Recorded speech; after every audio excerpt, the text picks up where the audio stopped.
And we are now finally live. Yeah, finally live, everybody. Welcome to another episode of PM in the PM. Pong and Mav in the PM on a Thursday night. Sorry about the delay. Mav actually got here about 10 after 6 and was ready to rock and roll, but unfortunately, he heard Mike was cutting in and out, and so did everything under the sun, even switch sides to try to fix things. So hopefully it's not cutting out anymore. We tested it a few times in the background, so do want to make sure you all could hear me properly. There's nothing better than tech ever. This is why never been a PC guy. This is why I was never interested in podcasting or any of this shit. Because my God, man, there's nothing more frustrating when you change absolutely nothing. Nothing changes. No updates, no nothing. And you roll into a show and all of a sudden everything's fucked. It's the worst ever. It's kind of like Ubisoft just fucking over my account so I can't play Star Wars Outlaws. And they can't fix it, even though it would take literally 2 minutes to fix it. But they can't fix it. So this is great. This is just awesome. So anyways, welcome everybody. Thursday night. We got a lot to get into tonight because we got a lot of fun shit to actually talk about. We got gaming galore. That's right. It has started, everybody. The avalanche for the last half of 2024 is now in play. And it's from here on out pretty much nonstop. There's going to be very little or I should say very few weeks where there is nothing new dropping. So buckle up, get ready. Mav and I have already started playing a couple of them, and we're going to talk about that. Obviously, we have the smoke, which continues to get thicker and thicker, that the PS5 Pro is imminent. At least the announcement for the PS5 Pro is imminent, so we are going to talk about that, and we got a little maybe leakage. We'll see. It's of price points on the PS5 Pro, and it's nothing that we you wouldn't have heard here. When we were discussing things, some of us were all in agreement that they were going to go big, and it sounds like they might be going big. But we'll take it with a grain of salt. But we'll talk about that. What else? We had Nintendo Direct this week with a lot of cool news coming out of it. Brand new games being announced.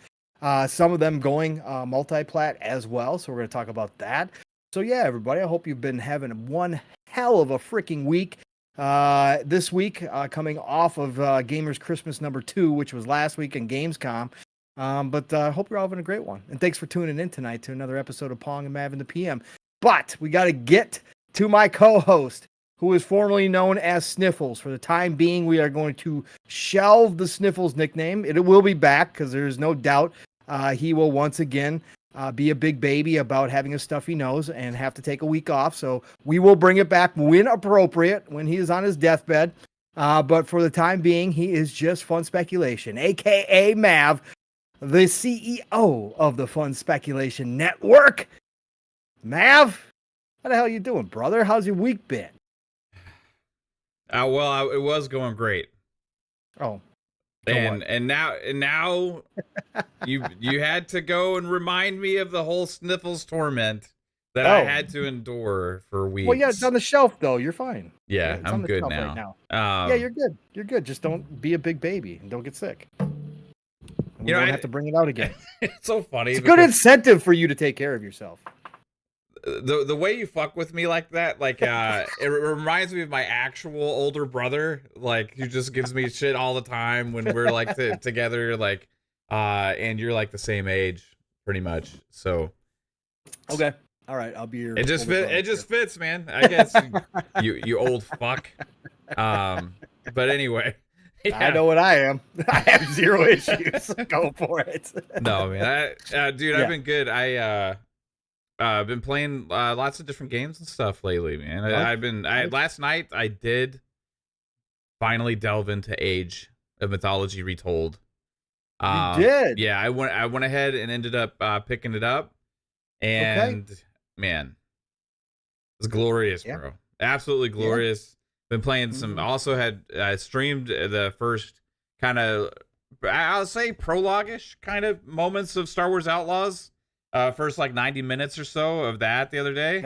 I had fun with that. I've been playing Madden still. Yeah, there's a lot, just this amazing amount of content all dropping. we got the Call of Duty beta pre-installed because that's happening this weekend. This coming week, we got Space Marine 2's dropping. So we've been discussing the background. Saw the DMs, like everybody's like, where are we going to play? How are we going to play this? So how are we going to make sure we get this together and all that stuff, you know? And man, it's just like gaming is in such a good place. There's so much other discussions happening all the time about the business side of things and this and that. And, you know, we love talking about that stuff, you know, of course, but like overall, man, as a gamer, like it just keeps getting better and better right now. And I'm just kind of relishing in it because this next few months, bro, is going to be absolutely, yeah, it's, I don't even know what to do about it. Really. There's just like too much stuff that I'm genuinely really excited for, but guess what? It doesn't even stop then because going into early next year, it's going to keep going. So I guess I would say like the next 6 to 7 months or so is just jam-packed full of amazing games, dude. And but there's also other crazy stuff that we're expecting to happen even relatively soon as well with like big hardware announcements. And you know, Nintendo even had their direct, but they said and alluded the successor to the Switch is not going to be here again at I don't that know one. how many times they have to say this. Yeah, shit. but which like obviously we can anticipate because they keep saying that the rumors have been true about kind of when that's coming. So we know that that's something to look forward to. That adds more speculation and fuel to the fire about what is Xbox's plans about their hardware. When are they going to actually announce it? What are they going to do with PS5 Pro actually coming out? There's so much to talk about with all of this stuff. And the thing is, we've already speculated on a lot of this crap. Years ago, and we called this time ago. We did absolutely. It's crazy because like these are we're like actually having happen now. All these things that we're discussing for a long time, like several months to maybe even over a year ago, with kind of the timeline that we're seeing play out now with into 2024, kind of going into what's going to be a huge 2025, I think, for gaming, and then a next gen early launch maybe for Xbox in 2026. But yeah, a lot of business talk to be had, a lot of gaming talk to be had. So let's have some fun, dude, because that's what PM and the PM is all about, bro.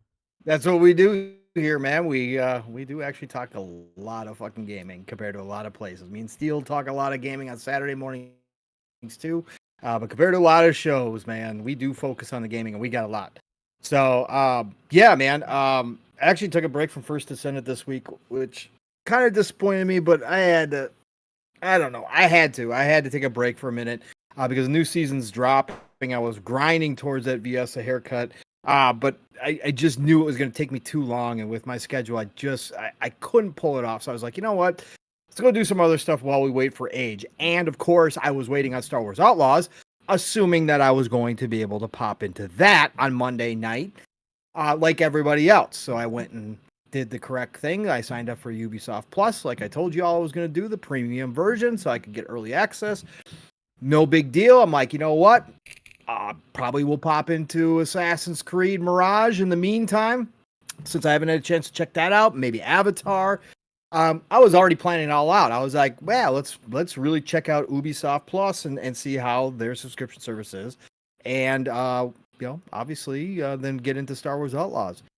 And so I signed up for it. And no problem, because when I log into Ubisoft Plus on my computer, I'm already logged in, right? I had an issue with my account because I am considered a legacy member of Ubisoft, right? Because my Ubisoft goes back to when they first started it. So we're talking like 13 plus years ago. I've had an Ubisoft account linked for that long. In fact, I've had multiple Ubisoft accounts linked because of my PlayStation and then my Xbox, etc.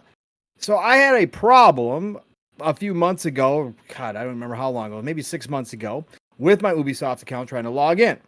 So I contacted them, and it seemed like they fixed it. They're like, oh, yeah, we can see what happened. You were one of our legacy accounts, and because you had multiple accounts that didn't link properly when we moved everybody over, so no big deal. Cool. So when I pulled up my Ubisoft account, I was logged in. I'm like, sweet, I was logged in. All my stats were right. It showed my Xbox linked. I was like, dope, I'm all in. Let's go to Ubisoft Plus Premium. Sure enough, can do it. Let's sign up for it. No problems. Took my credit card, no issue. Took my money. Said, you're now Ubisoft Plus Premium member. Have fun. Okay? Everything was working great. Then I went to and downloaded, of course, Ubisoft Connect, which is their app that you have to use in order to get into Ubisoft Plus Premium. And I pull up the app, and all of a sudden asked me to log in. Like, but I'm already logged into your website. Why the fuck do I need to log into this? Okay, no big deal. Put my information in. Invalid email address. Excuse me? Try it again. Invalid email address. Okay, got my account right here. Let's pull up my information and see what the hell's going on, Ubisoft. So I pull up my information. Yeah, everything's looking good. Email address. @ and then my old username from way back.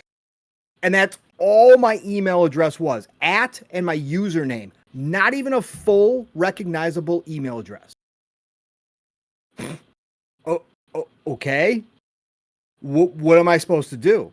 I can't do forgot information because it asks you for your email address. I tried to go through their help section, but it asked me to log in. I can't log in because I don't have a valid email address. I try to use their general help, recover my account. It asks you for the email address that's attached to your account. I try to put that in there. Invalid username. Invalid email address. Okay, so you guys saw I posted on X asking for help from Ubisoft support. Took them 2 days to respond to me. Yeah, use our link. Go through our account recovery. I explained to them that does not work. I've sent them multiple DMs. I sent them screenshots. I finally get a DM this morning from them. Yes, you can use the general. Just ignore all the required fields and just put your email address in, the one that we can respond to you at, and then put the rest of the information down in the box notes. Okay. Why does it not tell you that you can do that? Because that would have saved me a day and a half. So anyways, I do it. Sure enough, it submits. So now I have a ticket submitted. But they won't respond or help anybody through DMs or through social media. This is a massive customer service issue nowadays. And again, this is nothing new. It's not just Ubisoft. It's with a ton of different companies.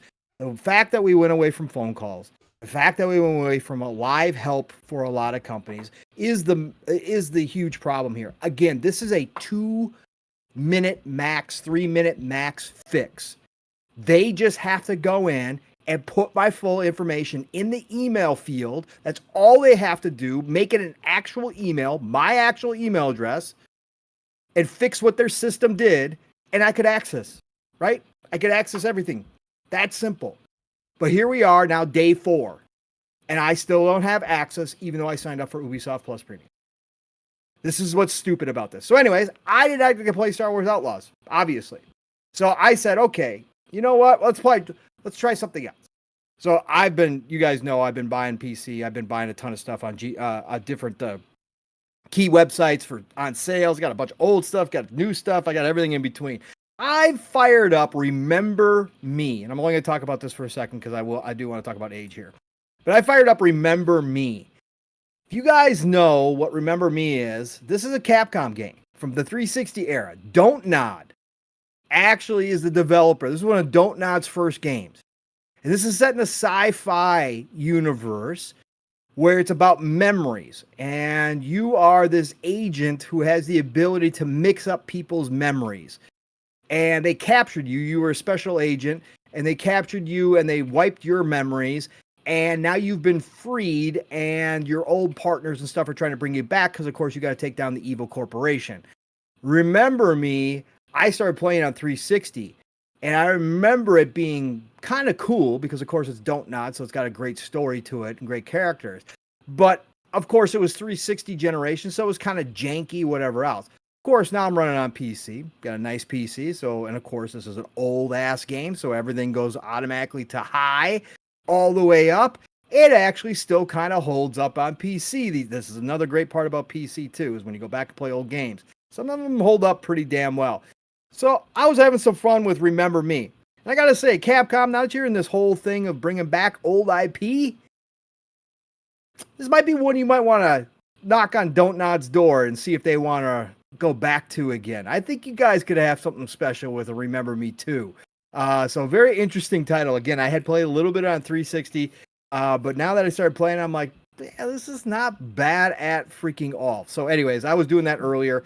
And then, of course, Age of Mythology Retold finally dropped this week. You guys know I played the beta. You know, I had some critiques about the beta, that there was some things that just weren't up to speed the way that I thought they would be, especially coming off of Age of Empires 2 Definitive Edition and Age of Empires 4, both launching on console, because of course I'm playing on Xbox. I'm playing on console, right? I'm always going to do that. Love the controller support. Again, I'm not being competitive. I'm not that dude. So on these games, I like playing against the AI, like doing the campaigns. So controller works just fine in an RTS. It really does. So I popped into it, and right out the gate, I could tell they've improved. They haven't fixed everything. There's a couple small things here and there I'm still noticing. Again, not everybody does what you ask them to do at all times. Some of them start and then stop in the middle of doing something for no apparent reason whatsoever. There's a couple of those little small things happening, but they fixed the vast majority. They fixed a lot of the pathing issues that I saw in the beta. They definitely fixed the controller support problem where you went to click and you could, you can queue up. When you can queue up your different, whether it's your citizens, your peasants, whatever, or whether it's your army men, you can queue up 5 at a time. And I was telling you guys in the beta, you queue up 5 and also to jump to 20, and you have 20 in queue building. That doesn't happen anymore. So they definitely did some polishing here. But my God, I'm having such a blast because now all the gods are opened up. And so now I get to try all the gods again. And playing against the AI and setting up the AI, and the AI is no joke, just like in Age of Empires, man. I mean, it's going to give you a challenge if you start bumping up the difficulty. They're going to rush you like nobody's business. You got to be ready, and it teaches you to be fast. So I've been playing a little bit of that, been playing some of the campaign as well. But hats off to the Age team for bringing Age of Mythology Retold. It's gotten great reviews this week. Again, taking an old IP that didn't launch the best back in the day, but became a beloved part of the Age series. Bringing it back in 2024 the way that they did, holding true to what the game was, but just updating it enough to make it modern, and then obviously giving it that polish with new graphics, which look amazing. The creatures have never looked better, right? The actual god abilities that you get, calling down meteorites or lightning storm, never looked better before. It's a beautiful game. Having the Titans out on the field is something else. Having a freaking blast with this. And now that Mav's got it too, we're gonna have to team up. So he said he wasn't gonna get it until next week, but now he's got it, we're definitely gonna have to team up. Yeah. But yeah, that's been pretty much my week at this point. Again, I had to complain about Ubisoft. I'm still not done complaining about Ubisoft. This is terrible customer service. This should never happen to anybody. The fact that you're not going to answer any questions on social media is just stupid. I told him that in the DMs. I said, put this in, put this in the suggestion box for me. Bring back some type of live help. Because again, this could have been resolved in 2 to 3 minutes. Like, no joke. This isn't one of those big problems. This is a 2 to 3 minute problem. And I could be playing. Like, as a customer, that's what customer service is supposed to be built around. Not the cheapest way going about things. That's not what customer service is supposed to be all about. It's supposed to be about getting your customers the best experience they can and helping them through issues and resolving those issues in the best way that you can find forward, no matter what. This is not happening for me right now over something very stupid that I did not do, that I had no control over. It was their system, right? And it was their update to their system that obviously messed up my account. and it's actually messed it up twice, right? They fixed it once, but then their system went ahead and changed my email address for some reason. Again, I can't do that. I can't put a partial email address in there. It's not valid. The system would never accept it from my side of things. It's obviously their problem. It should be the highest priority that they fix that shit, especially when somebody's trying to sign up for the subscription service, right? So I'm disappointed because I did want to try Star Wars Outlaws really bad, even despite the mixed opinion. You guys know how I feel about Star Wars Outlaws. I've been looking forward to this game. People complaining about the stealth missions doesn't bother me in the least. Again, I'm the stealth guy, right? Going back to Splinter Cell, Mav. Yeah. Plenty of times where those missions were very touchy that if you were seen in any little corner of yourself was out and about, it could mean that your stealth was over with, right? So I get the frustration with having to start missions over and all that kind of stuff. And obviously the problem that they had with the PlayStation 5 version, where they're asking people to restart brand new saves from their early access saves because they did a patch, and that patch is not going to necessarily play well with those old saves. That's a massive issue, right? That goes back to Watch Dogs Legion, Mav. Remember that? Same types of issues with Watch Dog Legion, and I put that game down after I lost about 6 hours. I was like, okay, we're done, right? So I'm glad I didn't get that yet or start anything like that, but I think still what I've been seeing and hearing from people, Star Wars Outlaws is a game I want to play. It is still high on my list despite all the mixed reviews. So yeah, I'm disappointed I couldn't play it this week. Hopefully I'll get to it. Hopefully they fix my shit by next week. But then we have Space Marine 2 coming out. So I'm going to be in a conundrum because I got a lot of games I got to play. And now First Descendant has the new season out, and which is looking ridiculously cool. So now I got a lot of shit I need to play. But yeah, that's been my week so far, man. So like you said, it really doesn't matter. We're going to have so much to play at all times. Visions of Mana is sitting there. I really want to buy that, but I'm not going to. But I really want to play that game. It looks again, I played the beta, the demo. It's freaking amazing. This is the way it's going to be for the rest of the year and going into next year. You get it. I know I'm going to have FOMO so much. Like, as Psycho put in the chat that he got the Steelbook and stuff for Visions of Mana, and I'm seeing congratulations, them Psycho. post about it and stuff on social media, and it's like one I really want to play also because it's my kind of game. Honestly, like I used to love playing those kind of games, but right now it's gonna have to be on the back burner because still playing the other things I'm normally playing, plus also Age of Mythology, like I said, and then we got Space Marine, and then God, I don't even know what's right after that, but like there's a lot. It just keeps flowing, yeah. So depending on what you're into, it's going to keep coming nonstop, right? That's the way it is right now. And again, you got all your other games that you want to play. Like again on PC, man. I did fire up Pathfinder Kingmaker too on PC, by the way. Oh my god, bro! I just fired it up real quick because I just want to go through the character creator and kind of fool around with the character creator and then get into the game a little bit. Again, CRPG, man, just classic style. And I turned because in that game, it is actually action, and you can stop it to turn-based. But in the options, they give you the choice to make it full turn-based. Yeah, like that's what I did. That's what I did. Too. It's really really good on console also. I see. I saw too many bugs on console. People complaining about save bugs and stuff. So I just went to PC. I got it for like $2, literally. My deal. So, but I picked it up. But Mav, so damn good, bro. So damn good. I'm like, oh my god, now I got that. And then of course I got Pathfinder, right? The Wrath of the Righteous. I picked up Darksiders Genesis. My god, I got the Valiant sitting here. I got games galore just staring at my face. But then we got all these new ones coming out. But next week, folks, Space Marine 2.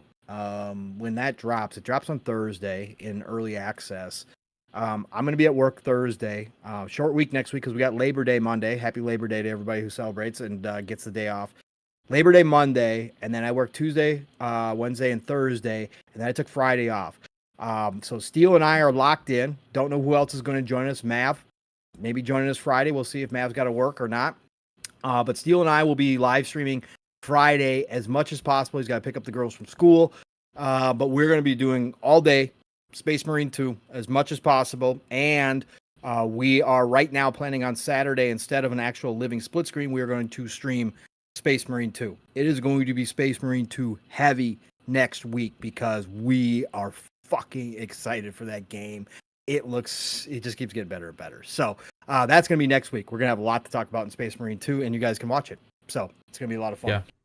I'll be diving in too, man. Good.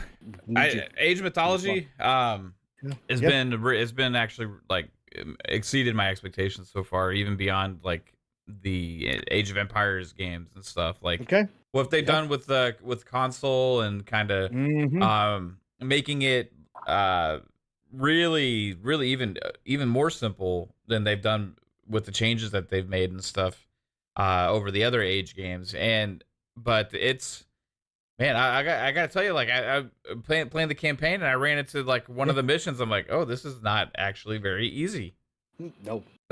I actually have to replay this campaign mission. Like I was like, oh, wow, okay, I gotta really try it. Like I'm used to in the campaigns of these, like you just kind of roll through and stuff. I'm playing on moderate, which is like the middle difficulty. Right, it's one up actually from normal, so it is one notch up. That's and I'm like, okay, well, they're actually putting a lot of pressure on and keep coming with waves of enemies. I gotta get my shit together here. But I'm really loving it because it's helping me like really learn how to be better at the game and stuff, which is what the campaign should be kind of all about, especially in these games where like you can kind of just, story doesn't really matter too much. It's more about the learning everything and it growing and expanding and stuff as you keep playing. But this is the like I actually am enjoying the campaign part more than I do Age of Empires. nice. So I've been having a blast with that, and we got to dive in together and stuff and but I just couldn't resist. Like for the early access on that is only $25. So I couldn't believe when you told me. I was like, "What do you mean you're not picking?" I'm like, what? It's just like all the shit you bought, but I knew you were gonna want the DLC, right? And I was like, it's again, they've got the upgrade path, so it's like you said, $25, $30, whatever the hell it is. Yeah, it's like, of course. I'm like, why did you do it? Come on, man. Well, I was like, we got Warhammer coming up, we got more games coming. Like, there's just like so much, and like. I know I'm gonna want to get the early access on some of these other games that are dropping too. It's like, there's so much to look forward to. I was like, I'm gonna just be content with myself and wait on this one. But no, I couldn't. Once I saw all the reviews and I see you talking about it, I see Psycho talking about it and stuff, and I'm like, oh, you guys, I can't wait. I can't wait for this. And I'm super glad I didn't because. Like as us RTS fans and stuff, it is exactly what I would have hoped for in that game. And if some people say there's still bugs and everything, like you reported on, there is. And there is. There's little stuff. There's small stuff, but overall, like, man, you know what I love about games like this? Is just how fucking gamey it is. It's a fucking game, you know. Like, it's not like. There's so many different games, like different genres and all this kind of stuff. But like, you sit down and play something like that, and it's like this. It's kind of at times it's like this is what gaming's all about. You know, you can like there's so many you can play it in so many different ways. You do your own thing if you want to. You can play with friends if you want to.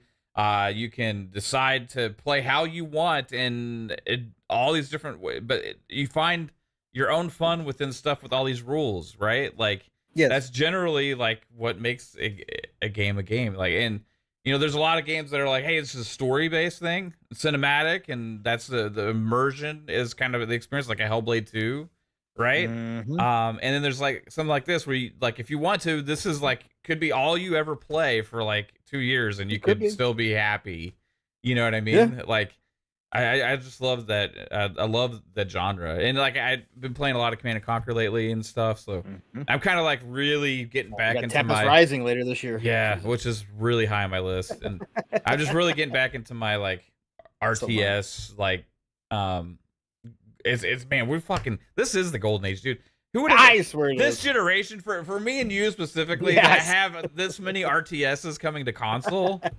That too, but like Tempest Rising isn't, unfortunately, at least not yet. But still, like with this generation of Age 2, Age 4, we had and the thing about RTSs too, Matt, I saw somebody actually write a side tangent here, but I saw somebody write an article today. I think it was PC Gamer, of course, because they're whatever. But they wrote the opinion that he thought that this was the return of RTSs as well, like we've talked about, right? Because of how many have launched, like, you know, again, Homeworld 3, Company of Heroes 3, etc. So he had that same feeling, but now that they've launched and they've all had their issues and their player bases have dwindled, he's actually of the opinion that RTSs aren't coming back and that there will be a reckoning and that these companies are going to stop looking at trying to bring back RTSs as much as they did this generation. That's his thought, right? Which is fine. He still has high hopes for Tempest Rising, etc. It's fine. It's a decent take because none of them really have like knocked it out of the park, right? And he said that Age of Mythology definitely could, etc. But the thing is, Mav, he was talking about the idea that everybody keeps coming back to the old RTSs when they relaunch them, like Age 2, Definitive Edition, right? Age of Mythology, he was talking about that. And they come back to those because the RTS fan base is aging, right? Yeah. Us. And that we are the ones that just keep coming back to the known IP over and over again. And so his opinion was that eventually this is going to die off, RTSs. But what I wanted to say here was the cool part, and I've always said this, Mav, even if that does happen, even if these RTSs fail, the best part about RTSs is how well they age. They never... Again, I've got the Star Wars. I forget the name of it. What the hell is the name of the Star Wars RTS? I always forget the name of it. Anyways, when I bought that, Rise of the Empire or whatever the hell it is.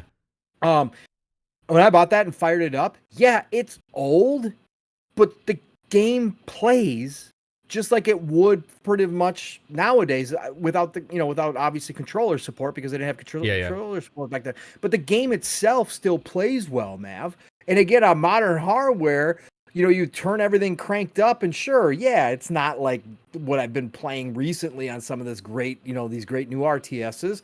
But at the same time, is it god awful? No, not in any way, shape, or form. And the strategy doesn't change. The building doesn't change. How you go about playing the RTS, like you said, you can play against yourself, against AI forever if you wanted to, right? You can go play the campaign over and over again.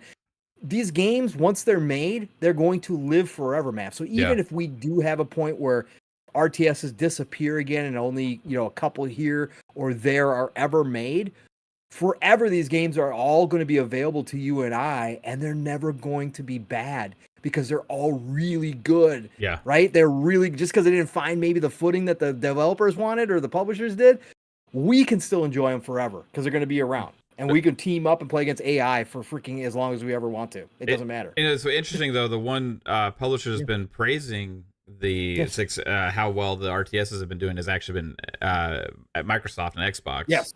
Like talking about age and how well it's done. And so we just got to get StarCraft out of it. We're good. This is like... and that's the thing. Like, what interesting thing is, like, two of the biggest names have become dormant, right, in the franchise. So... if they announced an actual legitimate new big time StarCraft, I think it would draw a lot of genuine excitement.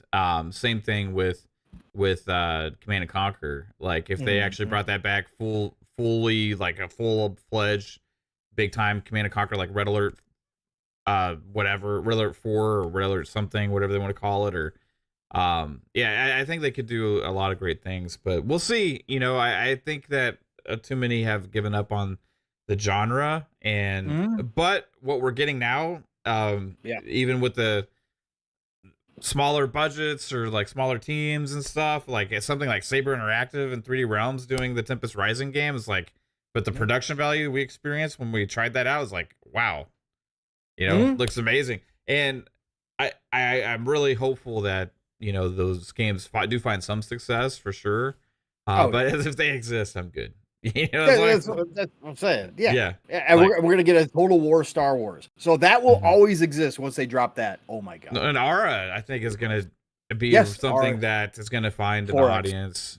4X has still been doing pretty well, by the way, so that might continue because we are nonstop getting 4X and turn-based as well, Mav. Like especially on the PC side, turn-based, like these little games coming out of these developers out of nowhere, and they're turn-based, straight up old school RPGs, CRPGs.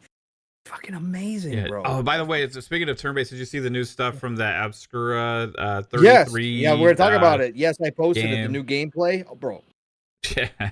Oh my god, dude. People are already calling Game of the Year next year, like up for conversation. The way it's looking, that looks like if you didn't know any better, right?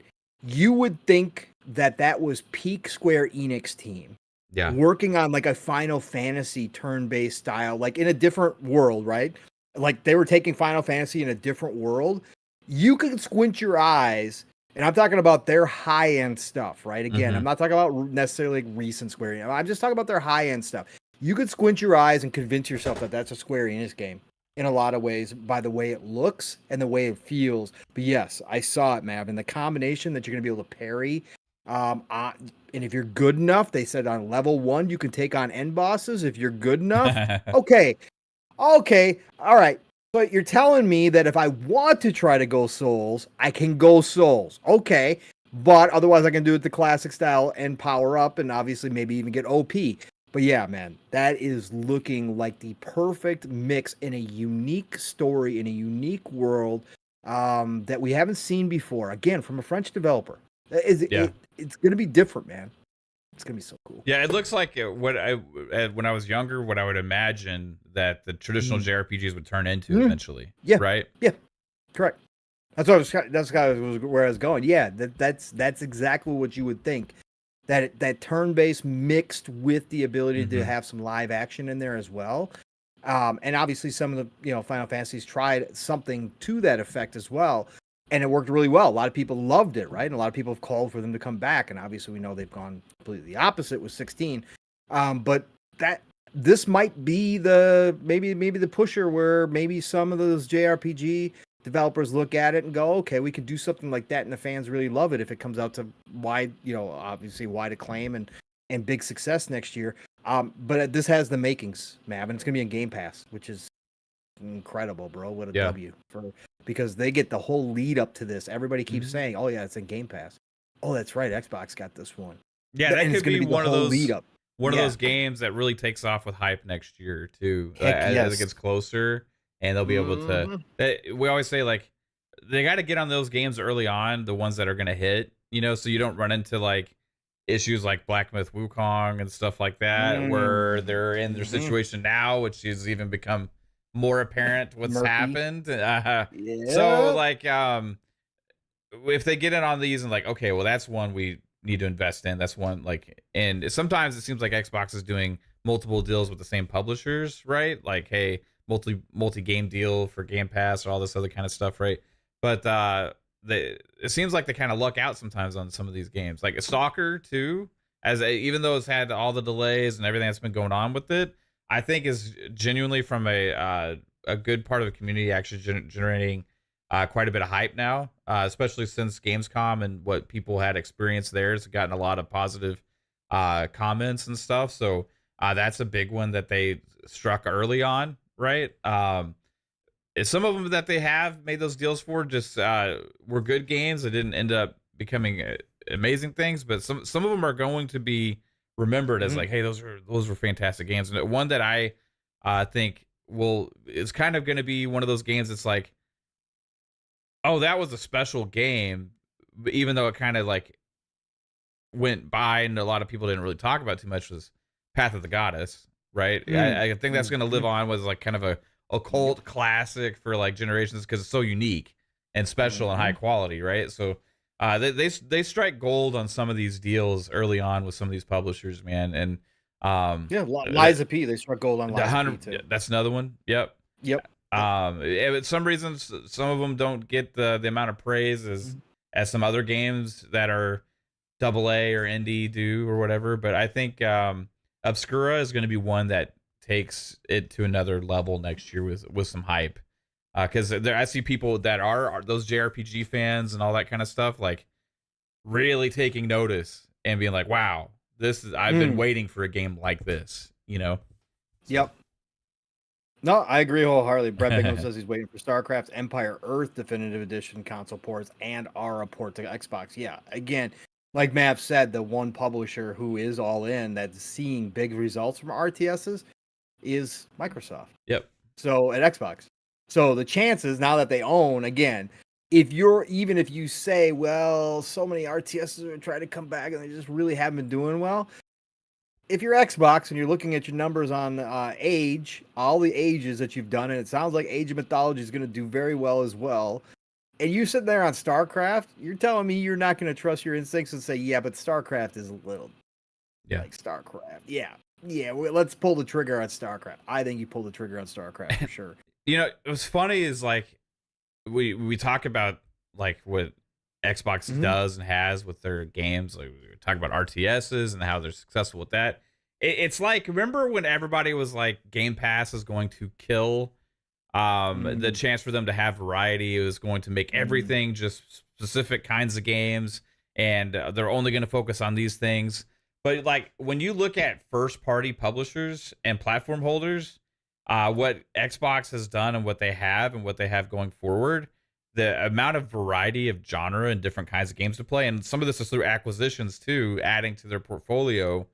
But man, you got like RTS genre, you have 4X strategy games, you have racing simulation, you have arcade racing, you have flight simulators, you have single player action games, you have shooters, like you have more family friendly games now, like the Banjo trilogies and all that kind of stuff that they're having Game Pass. You have open world RPGs, you have fantasy RPGs, you have like it's just like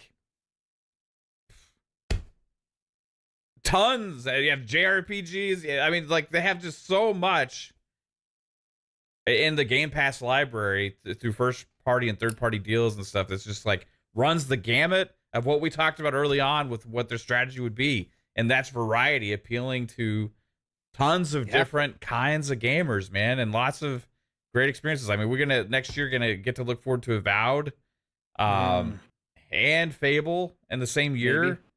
Maybe. Yeah, as long as Fable doesn't get delayed. South and Midnight, Doom, like it's like so much. There's stuff again that we've mentioned that haven't been spoken on in a long time, like your Contrabands, like your Project Dragons, right? All that stuff that's been out there that we just don't know about, or what's going on with it. But yeah, you're right, Matt. Again, the diversity of the lineup that we've talked nonstop about is right in front of everybody's face. And again, it's not going to be for everybody. That's obvious. Again, some people only like certain genres, right? So some people don't play games like we do, right? Again, that we are a special breed that do play a wide variety of games. I'd love to think that most gamers are like us, and obviously a lot of our community is, right? Obviously, but the real facts are the real world. It's not the case. We truly are the enthusiasts when it comes to gaming, and not everybody's like, and that's obviously why they saw some capping of Game Pass and why they saw some stagnation there. Because again, it's not going to appeal to everybody, no matter how great a value it is. It's not like movies and TV shows all the damn time, right? Where people watch all sorts of stuff. Games can be very specific for a lot of people, and not everybody plays them all. That's for damn sure. Yeah, it's there's so much, man. Like and any one of these games, like you could sit there and be completely invested in and get lost in for months and months and months, and or you could do what we do and constantly want to hop in because we got to check out the other thing, got to check it out. Got to check it out. Got to go try it. OCD Gamer member for 17 months. Thank you, OCD, for being a member for 17 months. That's a long ass time. Says looking forward to Big Mac with no pickles. That's right. That was on Mav's leaks list. Yep. Yeah, it's coming, guys. It's gonna be amazing. It's gonna be amazing. Although I do like the pickles, so I hope the pickles are DLC. Yeah, the only thing is Big Mac with no pickles. I've heard that the prices keep increasing. I've heard there's a lot of people that are willing to pay for that price increase too. Hey, you know what? That's probably why. Drawn TJ member for 7 months. Good to see you, Drawn TJ. Says, What up, Mav and Pong? Call of Duty beta tomorrow. Yeah, Mav. By the way, we got Call of Duty to play this weekend too. And that multiplayer trailer, dude. Oh my god. Well, did you watch Call of Duty Next at all? Didn't have a chance to. Oh my god, bro. Like, I watched it at work, so of course it's on in the background, right? Yeah. But it was on for whatever it was, 3 hours, right? They went through everything, and so it's very easy just to hop in and hop out of it. So I don't have to like pay attention because again, they're talking nonsense and they do their thing. Yeah. But then they hop to all these different all these different esports players, all these different pros and shit, and they check in on them, and they're all playing against each other. Oh my god, Mav, that game is looking.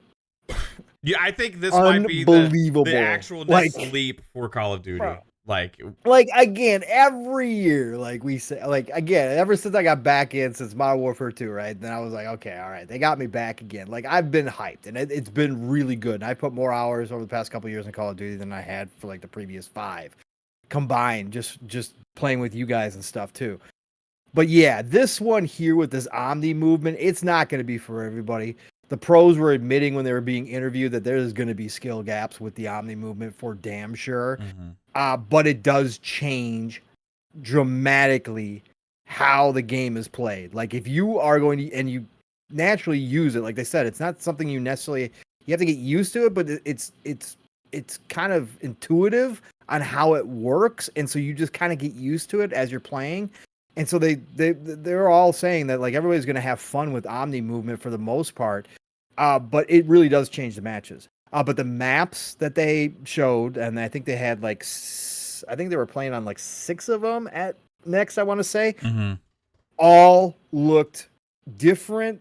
All looked like they were set up very well. The weapons, the guns, oh my God, some of the stuff, the new stuff that they had in there was just looking phenomenal. Like the work that Treyarch has obviously put in, it's even zombies. And again, I'm not a round-based zombie guy. And don't get me wrong, like it's not all of a sudden like I'm going to become a round-based zombie guy. I don't like it. But even watching that was cool as hell, some of the stuff they've got in there now. Treyarch has gone up and beyond. Again, the 4 years was well spent. It is going to be a massive argument, a case argument to let them get this break on a regular basis for Call of Duty. Like, I think this game is going to show Xbox why you probably want to do this way. Because yes, I think, Matt, this could be the biggest Call of Duty we've seen in a very long time. I've seen very few, even the haters.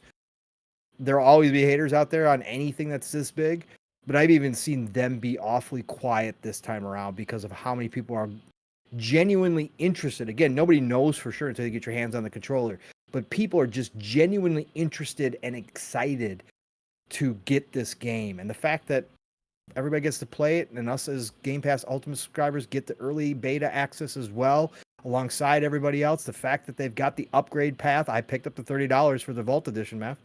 I did. I already paid for it. I'm locked in. Yeah, I'm like, of course. First season, I know I'm always going to play first season. First season when I'm locked into Call of Duty. $30? Yeah, of course. Give me the skins. Give me the upgrade.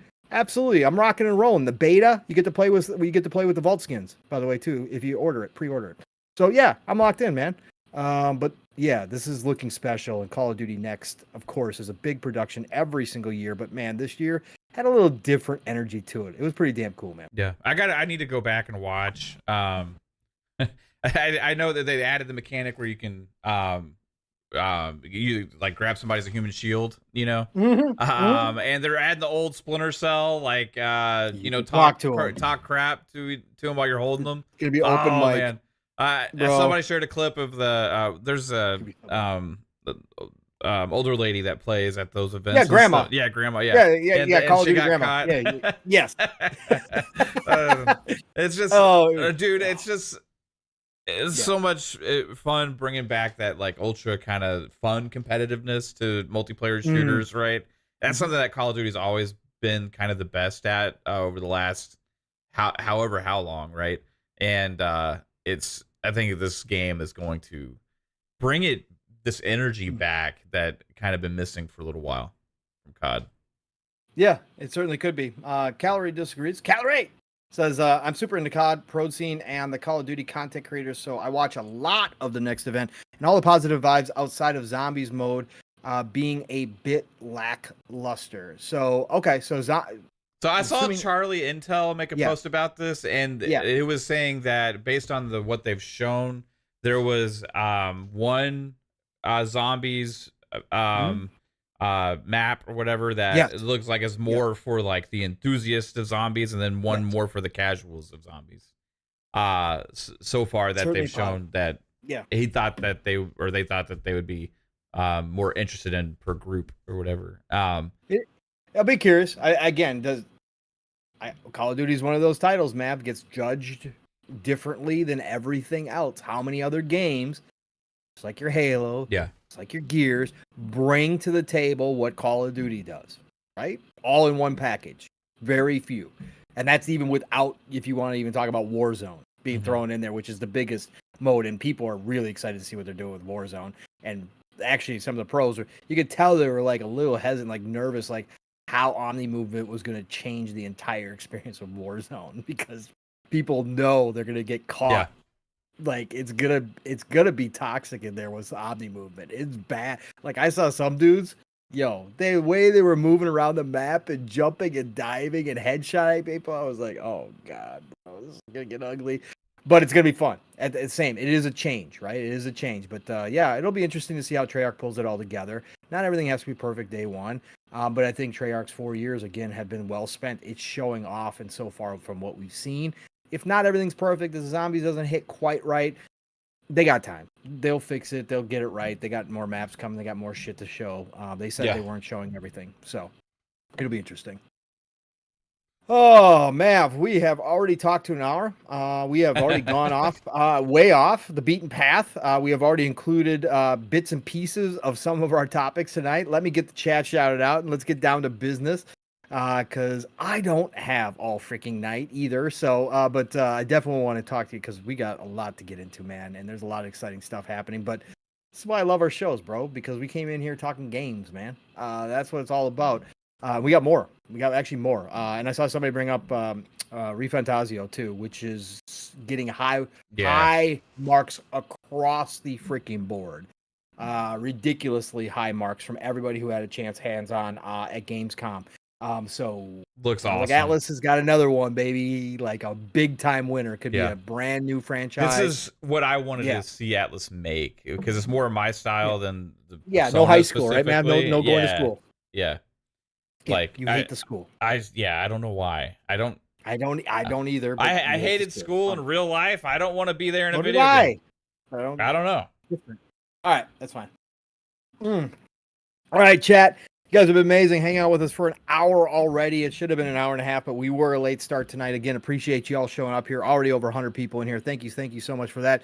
Psychonauts, brother. Psychonauts is in here. What's going on, Psycho? He's got the OCD gamer dropping in here as well. Great to see you, OCD. Calorie. What's going on, Calorie? Calorie saying confirmed. Final Fantasy 16 is up on PS Plus Premium. Downloading it now. Congratulations. Smart move. Obviously, we're all anticipating the announcement coming to Xbox. We will talk about that. There's been more smoke. Jez added to the smoke there. It's something we've been guessing on and speculating on for past few months at least. And obviously, Tokyo Game Show is coming up, and we guessed if it wasn't at Gamescom, Tokyo Game Show is probably where it's going to be at, and it sounds like it's heating up. Who else we got here? We got the anonymous boss in here. What's going on, brother? I see you jumping in. Thank you for being here. We got the Dr. Dinglenut. Says not sure about that Omni movement. Yeah, it everybody says though, once you get it down, it's pretty intuitive, and it just becomes kind of a natural extension to what you're doing. But yeah, it's going to be a change for everybody because there's no turning it off. There's no turning it off. They have already confirmed that. Can't turn it off. Everybody plays with it.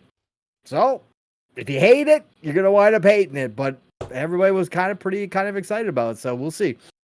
Oh, the man who caused every single problem in the entire gaming industry up to this point, the one and only 3-Bit is here, everybody. So go ahead and blame him. Yeah. Go ahead and blame him. It was also the reason why your mic was having issues earlier. Probably. Fault. Probably. He's responsible for freaking Hey, everything. while we're doing the shout outs, I realized because it happened before the show even started that Psycho had gifted a Fun Speculation membership. Oh, you did? Oh, attention, ladies and gentlemen. Attention aboard the Fun Speculation hype train. Guess what? We didn't start out at a Mach 2.0 tonight. We started at a Mach 2.25. We were so late, we didn't even realize the speed. That was because the brother from another Psychonauts came in here early and dropped off a single ticket. And we do not discriminate on this channel. A single ticket gets the same type of attention that a 5-bomb or a 10-bomb gets. So welcome aboard to the new splitter. Whoever got that single ticket, we appreciate it so much. Brother Psychonauts coming early with a nice little fadeaway jumper from the sideline. Nothing but net. That's right. Choo-choo, motherfucker. Choo-choo. And then, of course, not just because we're in the middle of it, right? So not to... stop because Fun doesn't want me to stop. So guess what? The one and only Fun Speculation. That's right. The CEO himself said, guess what? A single ticket is cool, but I'm also going to buy another car for this hype train and get us up to a nice easy Mach 3.0 with a 5-bomb. That's right. Mav getting on the court with the easy layup. That's right. The little finger roll off the glass. Let's go. Choo-choo, motherfucker. Keeping us ad-free. In 2024, hashtag no beans around here. We ain't slanging those beans around here. And your goal for the month of August, don't forget, you guys got about a week left. That's right, got about a week left. Is now sitting at a nice, easy 3,980. So no problem there, guys. You're going to hit that, keeping us ad-free. Easy. Shoot you motherfuckers. Yeah, easy. This community, easy. Who else we got in here? Thank you both for that, by the way. Thatch is in the house. What's up, Thatch? Great to see you. We got the Ghost Fixer in here. Choo-choo, mofos. Choo-choo to you. We got the Silver Lab guy. Yo to you. What's going on, Silver Lab guy? We got the one and only Lore Master Jasper. They actually won, checking in from space. That's right. He's keeping the satellites in orbit so they don't drop on our heads. He says omni movement, like the jetpacks all over again. Just got to adapt. You got that damn Skippy right, Lore Master Jasper. Everybody's going to have to adapt. We got the Buzz in the house. What's going on, Buzz? Who else we got in here? Let's see. I got them. We're scrolling up. We got Sin. What's going on, Sin? Always great to see you, brother. Thank you for being here. We got the one and only Live Supremacy in the house. Thanks for joining the show tonight live. Appreciate you so much. We got the God Emperor Sofa King. What's going on, God Emperor? Great to see you in here. Who else? Oh, man, we got Caitlin, the beautiful Miss Caitlin says, I can't wait. I'm ready for the beta. We all know you are, Caitlin. We'll be hopping in. I'm already preloaded. We got Mav set because Mav can't read, didn't know how to preload the beta, even though everybody and their brother put out the instructions on how to download the beta. He was confused because it said open beta, because he didn't read further, and because it's just too confusing that it's I wanted to make sure I could get in and play tomorrow. What's wrong with that? You know? Great. When even your wife knows. Anyways. So yeah, Caitlin, we'll be jumping in. I am excited to hop into some Call of Duty this week, or Call of Duty beta this weekend for sure. She helped me find it. I'm sure she did. Doesn't surprise me. We got Biba Jar. Wait. We got Biba Jr. I'm gonna go with Biba Jr. Okay, so maybe it's Biba Jar, but I'm gonna go with Biba Jr. All right. Thank you for being here. Appreciate it. We got the Herd Theorem in the house. What's going on, Herd Theorem? Who else we got in here jumping in? We got the Brett Bangham in the house. What's going on? Brett says StarCraft port to Xbox with jump numbers in South Korea. Yeah. StarCraft, wherever it shows up, redone, pretty, doesn't matter what the fuck it is. It will do numbers in South Korea instantaneously and do numbers across the globe too. But South Korea, for sure. You want to get a leg up there? Just throw out StarCraft. Ilray Tito is in the house. What's going on, Ilray? Always good to see you in here. We got the Antonio Newman in the house. What's going on, Antonio? Asked any interest in Metaphor? Yes, we have lots of interest in Metaphor. Do I get to it this year? I don't know. I have not started I haven't started my Atlas run. I've been excited for all these Atlas games showing up. I still have not done my Atlas run because it continuously, there's new games popping out. I'm going to get back on my JRPG horse here at some point. But yeah, that hasn't happened. But yes, Metaphor is definitely high on the list. I want to check it out. I still need to finish Unicorn Overlord. So do I. It's so far into that, and just like, hey, other stuff came out, and it's like, I haven't gone back to it. Persona 5 Tactica, like, yes, good. All of them, all the Personas. I gotta get back. Persona 3 is sitting out there right now with the free DLC just showing. I mean, man. Anyways, yes. It will be at some point. Again, I just gotta retire. Brian Gilbo is in the house. What's going on, Brian? Says Age of Mythology was great, or Command and Conquer were the goats. Yeah, exactly. For sure. There's been lots of goodness. And again, it's all coming back around. That's why Mav and I love the golden age right now. Xbox Gamer says, anybody getting Lollipop Chainsaw remake? Sir, day one, right here. Actually might get the limited run physical copy too. I've got it in my cart right now. I might do it. I have not decided. I've got the OG copy for the Xbox 360, but yes, day one, Lollipop Chainsaw will be mine for sure. Not saying that I'm going to like play it instantaneously or like through it, but it will be bought day one. I'm all about them doing that remaster. So yes, Lollipop Chainsaw, mine. I'm glad somebody else brought it up because it's going to be freaking amazing, Xbox Gamer. We got Mongoose Mall in the house. What's up, Mongoose Mall? Great to see you. Who else we got in here? We got the Decado in the house showing beautiful pictures of the first Descendants new lady, Haley, the sniper, the snow girl. And she's got an alternate outfit already. And of course, Decado already dropped that bag. Oh, Decado, you killing me, bro. Killing me, bro. So good. So good. Anyways, good to see you, Decado. Great to have you part of the show tonight. We got, the one and only one of my favorite names to say. Oscar Emilio A. Gonzalez is in the house, everybody. What is going on, Oscar? Great to have you part of the show, sir. Thank you for being here as always. Who else we got in here? Let's see. We got Cyber Gunter. Says Space Marines 2. And I'm assuming you were going to say, let's fucking go, Cyber Gunter. That's right. Space Marine 2 next week is going to be all about that for sure. Masshole 1977 says it's the golden age. That's right, Masshole. We agree, sir. Poison Maniac's in here. What's going on, Poison Maniac? Always good to see you, brother. Cyber Gunter says he's also enjoying Star Wars Outlaws. Great to hear. I'm seeing a lot of people who play similar games to me say that they are actually enjoying Star Wars Outlaws. So is there some forgiveness for some of the bugs going on? Yeah, there is. Have we talked about that a lot over the years, especially these past couple of years with a lot of games? Yeah, we have. But I think that it rightfully so. That's why I'm still excited to play it. Is because overall people are having a great time with it. Is there issues? Yeah. But overall, a lot of people are having a fun time with Star Wars Outlaws. I can't wait. I just love how people have now claimed that loading screen is so much better than Starfield. What the fuck, bro? Oh my God, I can't stand people. Angry Hippie is in the house. Is going on, Angry? Says Pong Soul, I stopped giving Ubisoft money in 2022 because of their horrible customer service.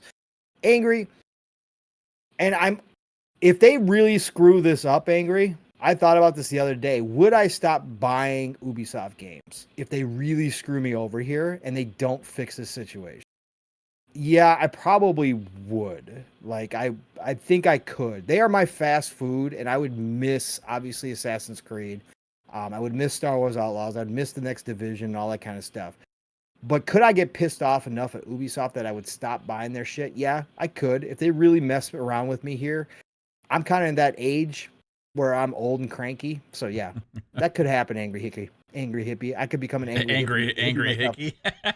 Angry Hickey. I might become the Angry Hickey in the chat versus Angry Hippie. But we're both going to be angry no matter what. Yeah, Angry. I don't, again, I salute you for standing on your hill and doing that. Would I have a hard time with it? Yes, I would, especially when those sales come around and they're ultra cheap.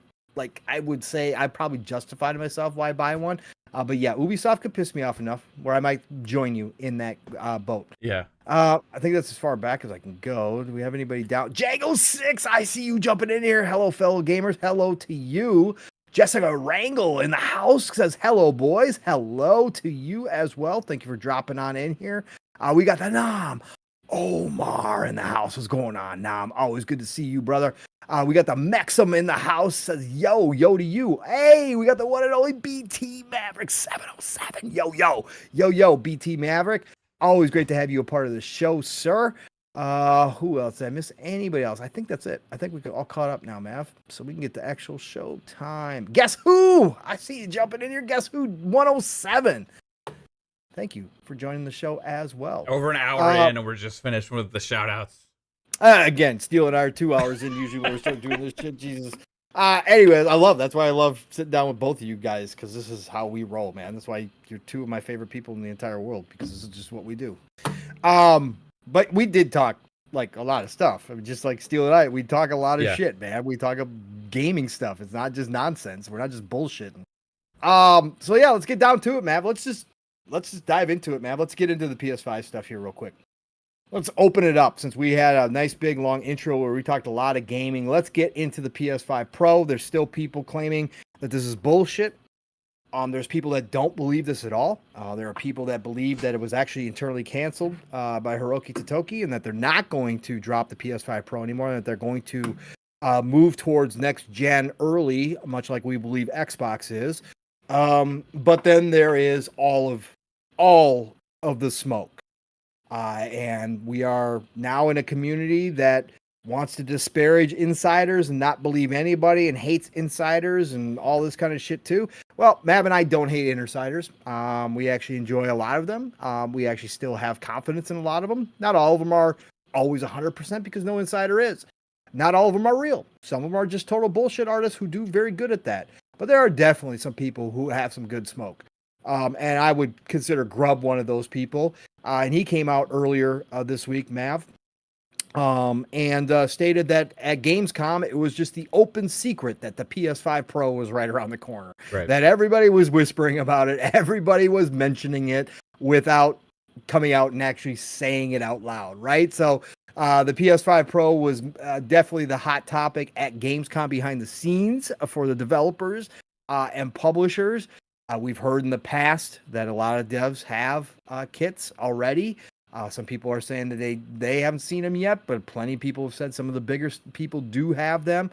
And then this just yesterday, Mav, Bill Coon or I should say Bill. How am I gonna do this? Bill hyphen Coon hyphen Coon. Well, anyways. He's an interesting follow on X. If he's been around for a while, and he's a part of, I believe, Deal Labs, and he calls himself a private investigator for Deal Labs magazine, and he has broken news in the past. He has gotten good info as well. Now, take it with a grain of salt, just like everybody else. But again, we're just adding to the smoke here. It's nothing over the top. He teased that he had heard something about a secret, and it was obviously a console. Right now, we could be talking about the Switch 2, we could be talking about PlayStation 5 Pro, we could be talking about maybe even potentially a new Xbox or Xbox handheld. He didn't mention, but he said he was putting it together. And then he dropped about 16 hours ago that it actually is the PS5 Pro. The wait is over. He said, it took me some time to finish the drawing. Here's the final design of the PS5 Pro, with many other details, including the announcement window. Doesn't know if it's all digital. It will come with the DualSense, obviously, controller.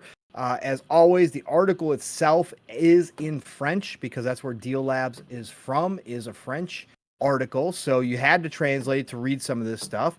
But we also got then... No, I won't say confirmation, because nothing is confirmation. But they definitely, other people jumped on this and said matches up with what they're hearing. And then later today, Mav, we also got another post that was, I believe, from Reddit. And this one actually is stating, hold on, Pirate Nation dropped this one with a screenshot, I believe from Reddit today. Announcement is September 9th. So that is a Monday, for anybody wondering. For the PS5 Pro, it will be announced in a blog post on Monday, September 9th. Release date. So they're calling their shot here. If this is bullshit, they're giving the full boat, right? They're going to make it as believable as possible. So December 6th is the release date. I looked that up. That is a Friday. Falls in line with console launches. Price points. Now, Bill did not know if it was going to be digital only or if it was actually going to have a disk drive. This poster says they're going to offer both a disk drive version and a diskless version. The digital version, the all digital version, $599.99. The one with the disc, $699, $100 more for the disk drive built in. And this one also stated that the SSD is still only going to be 1 terabyte. And they're saying that the disk drive will actually be removable this time around. So it's going to be one of those removable ones that you can buy separate. Okay, Mav. So we've been talking about this forever. I think we both stayed in the boat that we believed it was real. There was just too much smoke out there. It falls in line with exactly what Sony did last generation. The way they've been selling PS5s without software, without new games, outside of the ones that they have put out already, but really no roadmap. A lot of remasters, right? Mixed in with some of the new stuff. Falls right in line with what they did with the PS5, with the PS4, right? So why wouldn't they do a PS5 Pro if they already had it in the works, right? They just increased their price. Well, I'll throw this in here. They just increased their price on the regular PS5 in Japan by $90. Okay, so prices are still not coming down. When we talked about the PS5 Pro and we kind of guessed where it was, I think both you and I were on the higher price point levels, right? I think we both guessed there probably would be more. My whole discussion around that was that they know they're not going to sell a ton of these, that this is the enthusiast console right here. So if Sony knows that going in, I think that they're probably projecting somewhere in the neighborhood of maybe 5 million, maybe 5 to 10 million over the next couple years. If they go into it with that thinking that this is going to be the enthusiast console, then they're going to make money on this console. Okay, now they just raised their prices in Japan by $90. Now that also has to do with the yen, and it's doing terrible over there. All that good stuff, all that counts. But the facts are the facts. That's why I said the price points were going to be high. People said, no, they can't do that. They're never going to sell it. Well, if they're not expecting to sell a whole lot, and they want to make money on the console, then yeah, they're going to price it accordingly and know that their Sony only fans are going to go pick these up no matter what the price is. Because they got to have the latest and greatest Sony. Otherwise, they're not true Sony fans, right? They couldn't be on X bragging about it if they don't actually own it. So they know they're going to get people to go do this. So price point didn't really, doesn't shock me if it comes in at this. Again, take all this with a grain of salt. Terabyte still SSD kind of surprises me a little bit here. But again, if you just count it that they just want to make money, then no, they're going to cheap out. Why would they give you any more terabyte? Who cares? Their fans are going to suck it up. They can go buy the expandable storage, no problem. Mav, what do you think about all this extra smoke, man? Grubb saying it was kind of like the hidden secret. A lot of people confirming that it was the hidden secret at Gamescom, that it was just kind of out there, that, whispers all about the PS5 Pro. And then we get this smoke, like, and actual drawing from what's been seen. And now this Reddit post, which actually does kind of look like what Bill was talking about there. What do you think about this, Mav? Do you believe this? Are you locking in September 9th for the announcement and then December 6th for the launch? What do you think? If you had to bet money, would you put your money on it? Well, I don't know. I wouldn't necessarily put money on the dates as far as like what the dates say, just because things can change or whatever. How about close? Close? I would say close. I would put money on it. Like I think that overall the smoke around this thing has always been real because it's made sense. The only thing in the background is like weird because their roadmap and their lineup right now doesn't match up the same as it did last gen, with having a lot of incentives first party release wise. Yeah. So we speculated then about them having to rely more on third parties, right? For them to give the reasons why people should buy it. But things kind of line up to where they would have been last generation. Like if they do this now and they actually launch their next gen in 2027, then that would give them roughly like a 3-year cycle for the PS5 Pro. Now, obviously it would extend into the next generation. I would say that the whole generational leaps and gaps have just dramatically changed this gen anyway. So, even if they do have a PS6, right, and it comes out 2027, people will still be playing on a PS5 Pro years into next generation, and it could become the de facto PlayStation to own eventually, right? The other big difference though is the prices this generation are more counterintuitive to that, as far as being a replacement for the PS4 Pro, but kind of became the de facto replacement for the PS4, right? The Xbox One X became kind of the de facto replacement for the Xbox One, right? Price point wise, I don't know if that's going to be the same thing here, right? Because this is going to be $599 according to the leaks and rumors. It falls kind of in line with what we speculated about. I thought it could even be more. Last night I was on with Fonz on GTL, and we talked about this, and my guess was $650 for the disc version, because that would be $200 more than digital, so they're actually a little bit less than I thought, but that's still a heavy price tag to pay, $600 for a console, right? And then if you want the physical, which a lot of these people I see say, oh, they only want it if they get the physical, you're talking about adding another $100. I'm also curious if you're going to be able to use, if you do upgrade and you have the PS5 Slim now that has a detachable drive, if you're going to be able to use that same drive for the new I'm sure you would. PS5 Pro Slim. I would hope so, right? It should. Yes, yeah. Form factor wise, that could be this reason why the leaks are like pretty much the same, right? It just looks like it's made by Adidas with the 3 stripes on the side, which I actually like. It's kind of cool to me because I'm an Adidas guy, as you can tell, right? But yeah, maybe I'll put one of these on it too. Just go full-fledged Adidas there. That overall, like, I think it's going to be harder for them to get as many sales on it as the PS4 Pro did. But it still makes sense that they do this because they are more of that, hey, we're still promoting the hardware. We're trying to stay ahead of the game on the hardware side. We're trying to have the most powerful thing out. They're trying to do all these other things while Xbox is taking a different strategy.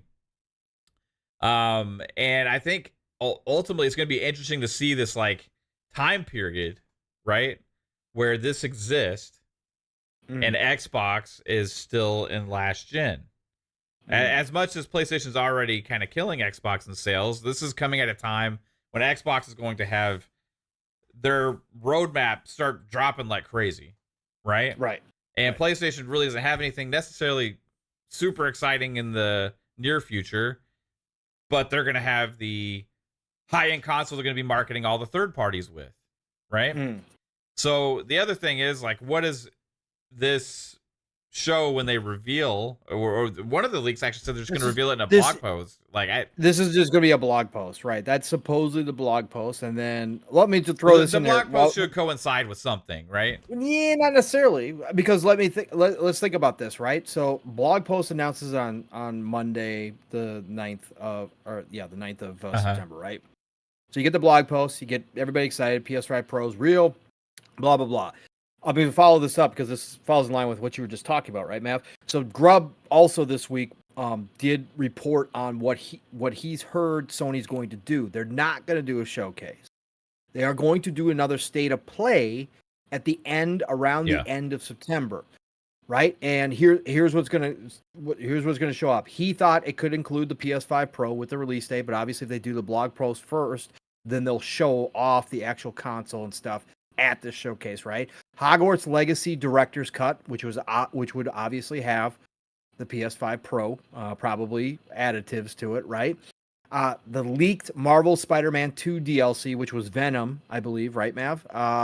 And with a PS5 Pro patch potentially for Spider-Man 2, or maybe all the Spider-Mans, right? They could have those ready to rock and roll. Insomniac, we know, is Wizards, right? They could have those Pro versions ready. New Death Stranding 2 trailer, right? Kojima had a picture this week playing Death Stranding 2. There was a screen capture in the background, didn't show hardly anything, but obviously that's what it was about. And he had the dev kit, which supposedly does look like a PS5 original dev kit. But in this picture, he had the console he was playing on covered up. Yeah. Underneath it, so everybody assumed PS5 Pro, obviously, right? Version. So then you would get Death Stranding 2 trailer, obviously, again, showing off the PS5 Pro. I'm sure. Beautiful ray tracing and everything else. The world's going to look gorgeous no matter what you think about Death Stranding. The world is absolutely fucking gorgeous. Again, that's one of the most beautiful games I've ever seen when I fired it up. Yeah. Then Metal Gear Solid Master Collection Volume 2 reveal, which Konami this week, Mav, hinted that Metal Gear Solid 4, which has been locked to PlayStation 3 this entire time, nobody but PlayStation 3 owners have played Metal Gear Solid 4. It is awesome. I actually own a copy down here. It is a freaking awesome game. This is the one that famously has about 4 or 5 hours of cutscenes. One of the cutscenes being literally like 90-minute movie that you have to watch that you can't skip. That is finally going to come out elsewhere, Mav. They are finally getting a version that everybody's going to be able to play, supposedly along in this collection volume 2. So that would be a massive moment here too. Obviously it'd be going everywhere. Konami's not going to make it, PlayStation 5 exclusive or anything, but obviously still a big moment because a lot of people know that's the only place you've been able to play Metal Gear Solid 4. Updates on games that were in state of plays before. Lego Horizon Adventures, again, could have a PS5 Pro update. Monster Hunter Wilds, again, update. More Dynasty Warriors Origins information, which has been something they've been promoting. 2024 games like Silent Hill 2, Until Dawn, Concord Season 1. And then crazy prediction from Grub was something God of War Atreus related. And then Starfield for PS5 Pro. Can you imagine if they announced the Starfield PS5 version? And by the way, we got a Pro version coming next year as well. Okay. Ghost of Tsushima 2, although that seems more like a showcase thing. And I agree with him there. But who knows? If they're treating this state of play as a showcase, they could. So, Matt, just to lead you kind of down that road, what would they show? What would they have? That's a lot of stuff that they could have potentially that Grub's alluding to here. Yeah, they are pretty smart with how they do their marketing, right? They're going to focus on the things that they believe the gamers care about, even if they don't have a lot of their own stuff, right? But yeah, Death Stranding 2 is an interesting one. I mentioned that last time we talked about this because it is just that visual masterpiece kind of game anyway. It's going to show, even if it wasn't on the PS5 Pro, whenever they show it, it would still be like, wow, that looks amazing, right? Decimus engine is ridiculous. It's just a good one to market for like a high-end, what you're featuring as a high-end console. The third-party stuff, obviously that's what I thought a lot of the focus would be on as well. They're going to, some of the bigger games out there, they're going to show the reasons why this is the best place to play, right? Mm-hmm. And they're going to market it that way as the best place to play your favorite games, right? We already know that most PlayStation gamers primarily play all the third-party stuff anyway, so that's kind of already just speaking to their market. If they have, with also the requirement that they have that developers have to support and the PS5, the PS5 Pro with enhancements, right? Yes, that will be interesting for all these Xbox games, like Xbox multiplats, like Call of Duty, right? Things like that. Like what are the enhancements going to be? Like if they want it on PlayStation, they have to take advantage of those features and stuff, so they will be there, right? So if you are a console gamer without Xbox releasing a next-gen console, inherently, just if you are the enthusiast, right, and you want the best experience on console, it's probably going to be on a PlayStation 5 Pro. And that's something we talked about. What was it, like a year and a half ago, 2 years ago, Pong, almost, when we discussed, like, are there going to be mid-gen refreshes? Are there going to be all this? And I kept saying, like, I would be down with Xbox if they did it, because for me personally, I want the best experience possible. And but $599 is a lot to ask, right? I was hoping by that time the prices would have dropped, but just the world has not worked that way this time. So instead, we're trying to just hope there's not more increases, which is really strange at this point in a console generation because it's just not what we're used to seeing. But that inherently also changes the potential, I think, for that. So I think you will see less PS5 Pros get bought than PS4 Pros as far as like a percentage of adoption until the price gets better. But I don't know if it ever will, right? Yeah. So in that scenario, the percentage of gamers, it's going to be interesting because it's going to be for those enthusiasts, but how many of those people are going to exist that are willing to spend that much on a console that are not going to just do a PC, right? So it just depends on a couple of things, and the third parties, man, like you said, Call of Duty, right?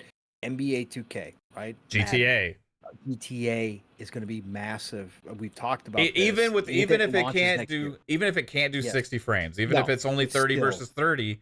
If they have more visual fidelity features, if it runs a little bit smoother, if it has like a little bit more bells and whistles that they can showcase even on their own time or whatever, or even let the community do it for themselves. But one thing PlayStation's been masters at also is allowing the community to market for them by all these things. Like we speak about I don't know for how much we're going to get into this, but the whole Black Myth Wukong thing is coming out about them paying for exclusivity for that, which is coming out. There's more smoke behind that, but they didn't really market it. PlayStation themselves didn't really market it as that.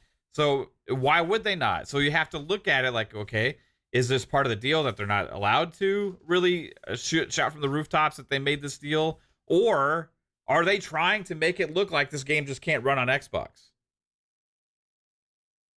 Like by being quiet and forcing quiet from the developers, would it pull you past PlayStation to have the smoke out there to make Xbox look inferior intentionally without anybody acknowledging it? Because what happens after no Xbox announcement, everybody's like, oh, it's the Series S's fault, it's all this stuff, and that's more damaging to the hardware side for Xbox, which helps PlayStation even more, right? So like maybe in their own weird conspiracy theory marketing kind of ways, it makes sense for them to say, hey, we didn't pay for this, because that's all what happened in the past with Baldur's Gate 3 and these other things. They're like, okay, these other games that are skipping Xbox, people are speculating is for technical reasons, is actually helping us.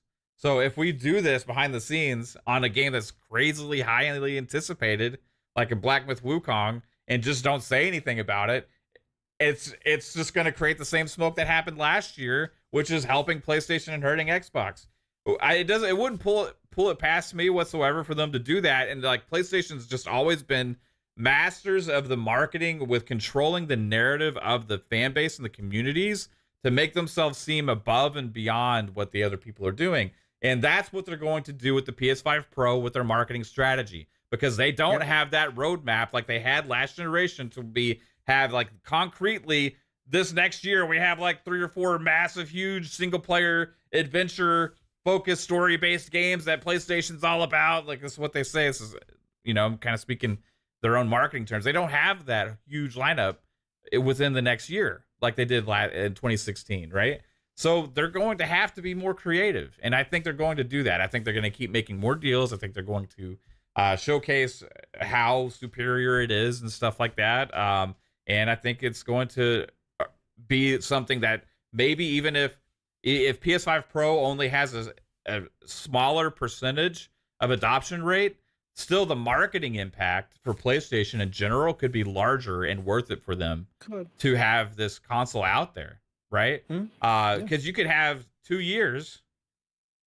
If Xbox's next console doesn't come out till 2026, 2 years of third-party games that have to be better and taking advantage of the Pro enhancements that aren't going to be taking advantage of the Series X and stuff. So I saw a lot of people beforehand, whenever we had these discussions like a year ago, talk about, or maybe more recently when the smoke got higher, that, well, the PS5 Pro, them developing for that will help the Series X versions because these developers are going to have to start taking advantage of all these features and stuff. I don't know, man. I think the PS5 Pro is going to get all that stuff, and I think the Xbox, unfortunately, because of priorities of development from third-party publishers and platform developers, are going to give basically the PS5 Pro version extra attention and give Xbox gamers a port of the PS4 version. But not PS4, but standard PS5 version. Yeah, not PS4. Yeah, they'll give like Xbox Series X, like, hey, so there's a standard PS5 version, Series X version. They're not going to take advantage of the extra things that Series X has on those versions because they did the PS5 Pro, right? That's just my own speculation, just because of the way that it's gone this generation. Like, they have those things available, but they don't use them, right? For whatever reason. So I don't know. It'll be interesting to see. But I this is part of the reasons why I wish Xbox did have planned that interim console, because then it would just be like, hey, cool, do you make the decision on what to do or not? But we'll have to see what they. Yeah, but they'll take it back they'll take it back because they're not playing by those rules anymore, man. So to them, it really does. They'll take it back in 2026, especially if they're going to do something completely different and change how people think about the console. Well, then this whole narrative could be flipped on its head instantaneously if they pull it off the right way, right? And we already have talked about what their launch lineup for that console could look like, even if they are putting games elsewhere, right? Day one on on other consoles, it doesn't matter. Like, if that console comes out the way we think it could, and like what they're going to try to do with it hybrid wise and all that kind of stuff, and they got that handheld on top of the box, and they can market those two together that coexist, and they have this launch lineup that's just ridiculous, they can flip this narrative. But to your point, Mav, and I saw some people saying, well, people are still playing Call of Duty on last gen, the masses or the casuals aren't going to care about this still.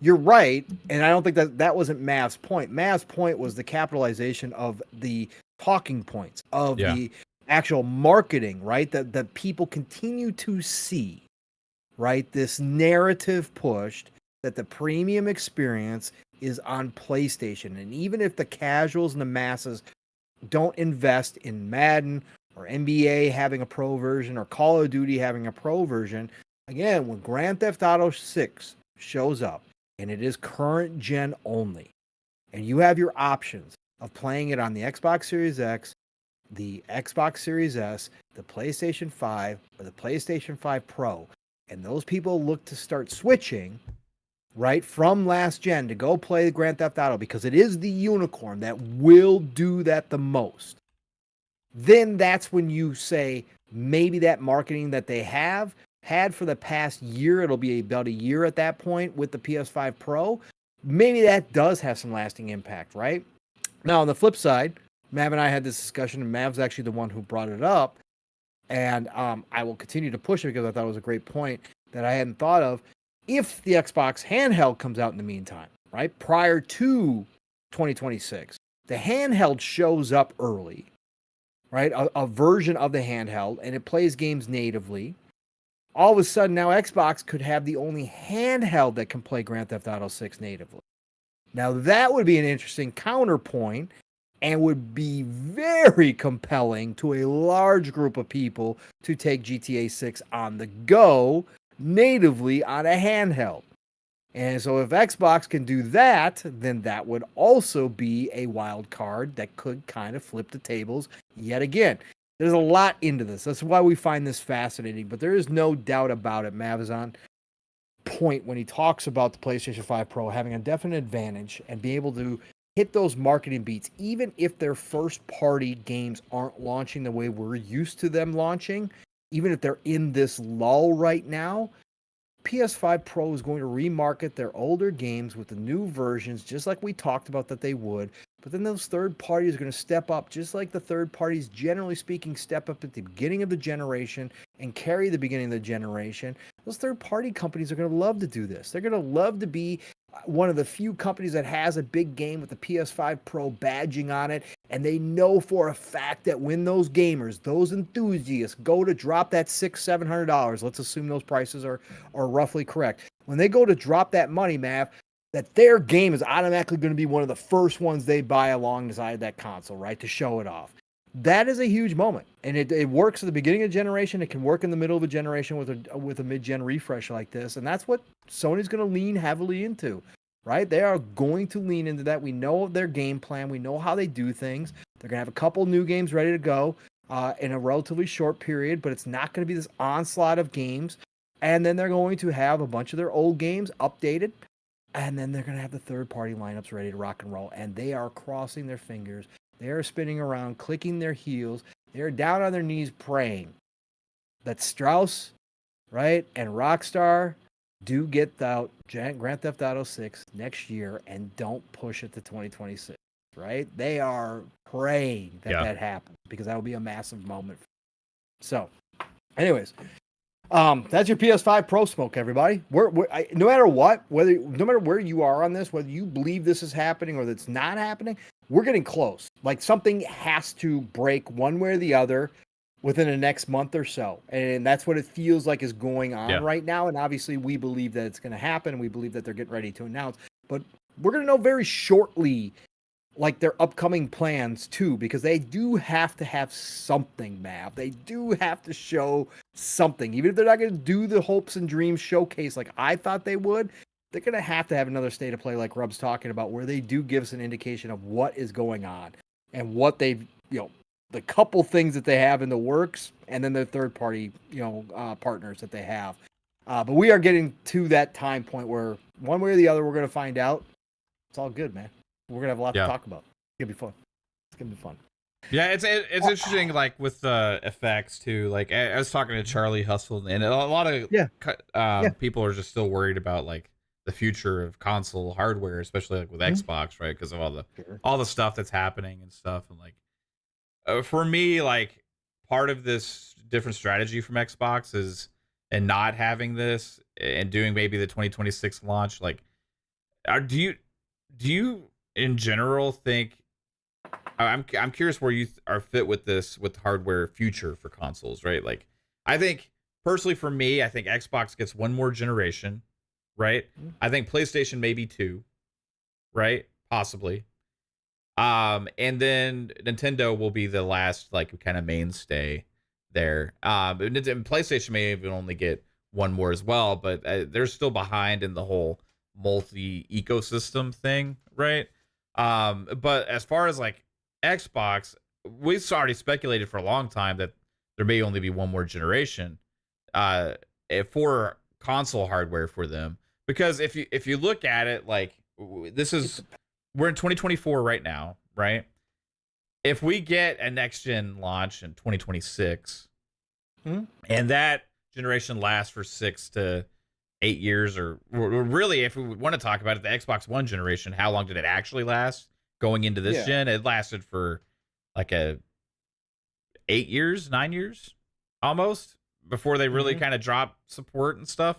So if you want to talk about support and everything going forward, like on, say in 2026, that kind of new model starts for them, you would be talking about kind of supporting that hardware until potentially like 2034. Maybe, right? Maybe 2035 even standard, but again, but there could still be incremental upgrades within that whole experience too. So it's like completely different this time, right? Yeah, it's like whenever we always kind of speculate about this stuff in the past, you kind of like gotta take yourselves out of how things are today and try and imagine what things are going to be like in 8 years, 10 years from now. And as much as stuff always changes, right? Like, think about how gaming was just 10 years ago. Think about where the technology was. Think about the things that ways people were accessing games. All of these other things. It has dramatically changed and shifted so much in the last 10 years that for the next 10 years, with all of these kind of early technologies that have been kind of taken off and growing more this last couple years, where are those going to be in like 6 to 8 years? And that's going to be the driving force more than anything else about where players decide to play their games, whether the manufacturers decide whether to make hardware or not. And if there's enough migration from traditional console to these other places, these handheld PCs, these other boxes that are going to come out for TVs, the more people play on the cloud, more people migrate to high-end PCs, and all these other things. That if that market just continues to stay stagnant and shift downwards in traditional console hardware, like how long does the high-end manufacturers stay in that? So well, I think there's a lot of variables there. Obviously, I mean, again, not crazy high level thought process here. There's gonna be a lot of variables, like you said, man. I think Xbox themselves could pull off 2 more generations, depending on if they can change their narrative on what an actual console means to your home.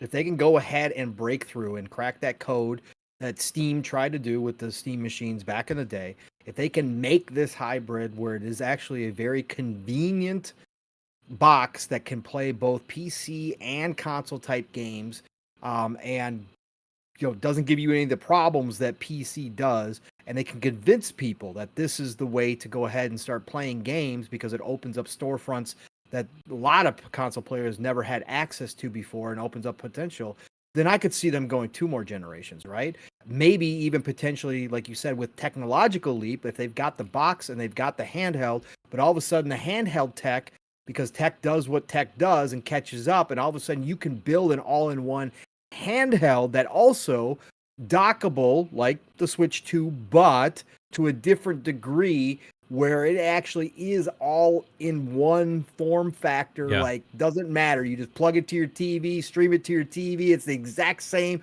whether you take it on the go or whether you plug it in, like it's the same. Like it is a high-end machine, then they could do that. There's also the potential, Mav, that they find enough success with their own box to take over the living room, potentially enough, not complete dominance, not all of a sudden talking about becoming the number 1 brand in the world or anything like that. But what I'm saying is they find enough success, right, in this next gen with this hybrid, and then the following gen, because I do believe Phil understands that hardware anything could happen. Tech does it all the damn time. Anything can happen. But let's just say that hardware still is your best place to play. Well, even if Xbox doesn't want to continue making hardware at that point, they could open it up to the third parties to make hardware easy, right? And they could have third-party boxes that are Xbox branded, that are made by whoever, it doesn't matter, take your pick, that from these hardware manufacturers, and they could manufacture the actual boxes themselves, right? That's another potential. But I think Xbox I believe at this point, I see Xbox still rolling through hardware for 2 gens. I think next gen and the following gen. And again, I don't think next gen is going to be your typical gen because Xbox isn't going to have your typical console. So there could be more than just even one refresh. There could be multiple upgrades. They could find a way to make it very easy for people to upgrade their systems.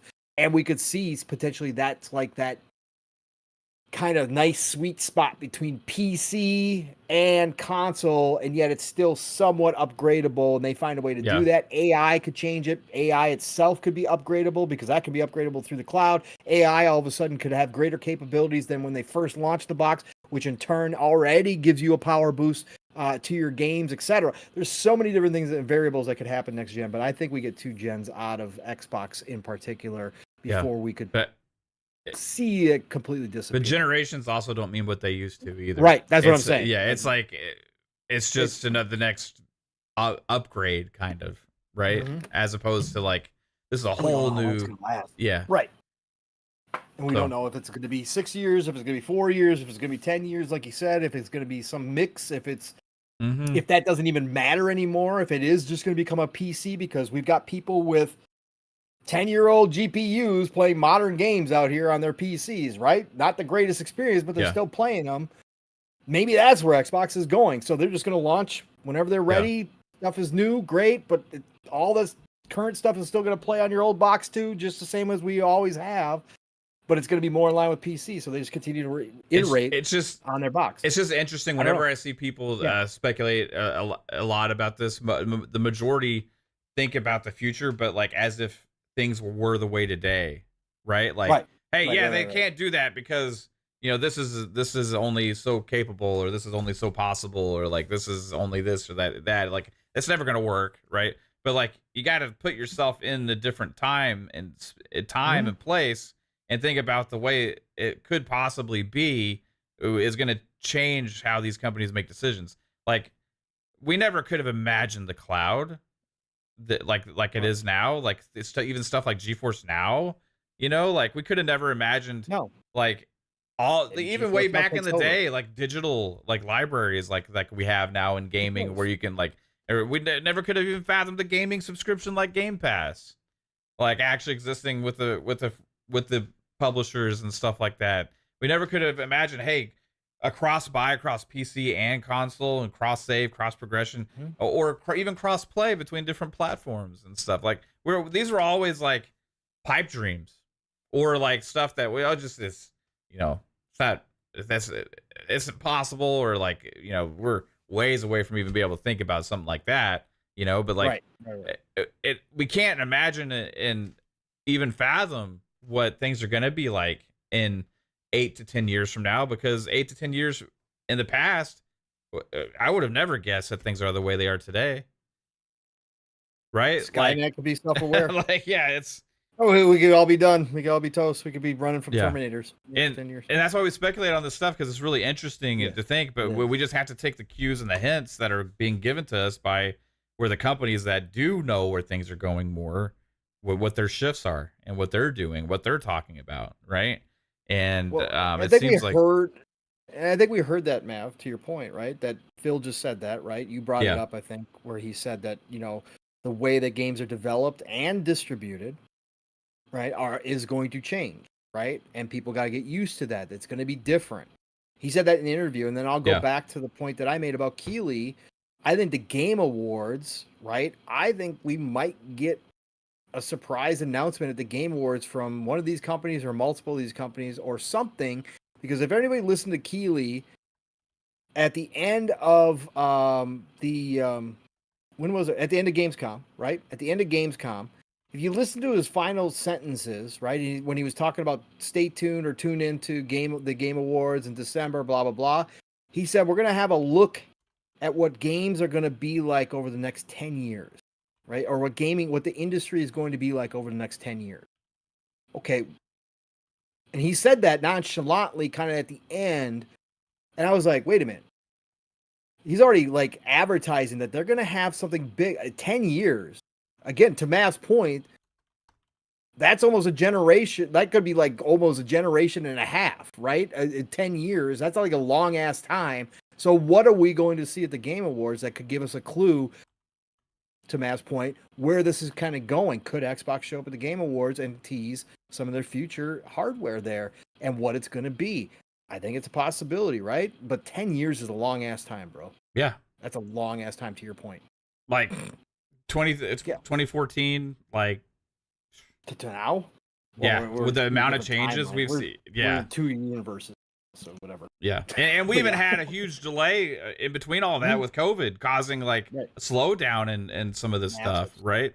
Like, just to think about where all these different devices and different companies that are getting into gaming and the investment, even with all the layoffs and all these other kind of stuff, like there's still more big companies invested into gaming than ever before, and so many different studios. So more gaming hardware than we've ever seen, because you have all these different devices coming out constantly from people just dipping their toe into the gaming space.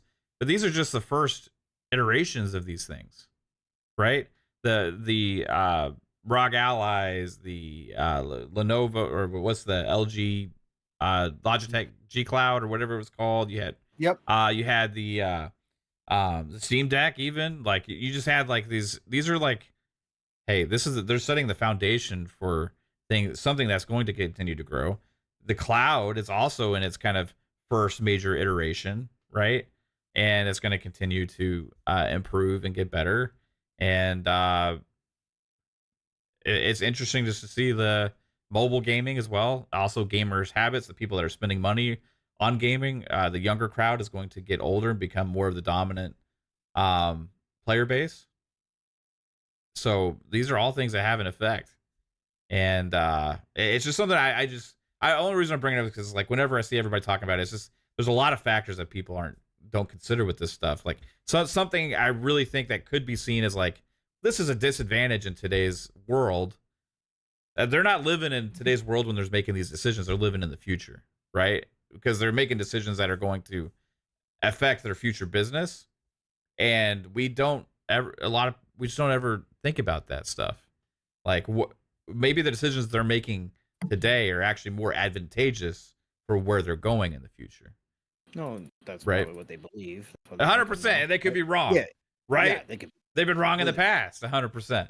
You know, but they've also been right about things in the past that people, you know, and it's like we're gonna have to wait and see how it plays out. But for my level of concern over like Xbox is really about the faith in the storefront is what it comes down to. Because I think you're always gonna have access to a great way to play your games, right? With an Xbox, it's more about faith in where do we play them? How do we play them, right? And ultimately, I think that's going to remain something, because if you were to tell me which storefront do you have the most faith in going forward and preserving your titles and the games you own and making them available on future ways to access them, it's going to be Xbox, hands down, every day, every time, right? Yep. So, anyway. Agreed. Yeah, no, it's going to be fast. I love this shit. Wait. I cannot wait to see how this is all going to play out. Day. So much. It'll be crazy. Stuff. It is going to be crazy. Well, that was obviously the PS5 Pro topic, but it went into a bunch of other stuff, as we are wont to do. But let's get the other Sony news out of the way too, Mav. Bungie, we've seen amazing companies come and go through this industry over time. It always happens. This industry is volatile. This industry is risky. This industry is everything they say it is. It's very finicky, and it can be extremely harsh too. Companies come and go all the time, but we've had big companies that were household names when I was a kid, that no longer exist at all and haven't existed in decades.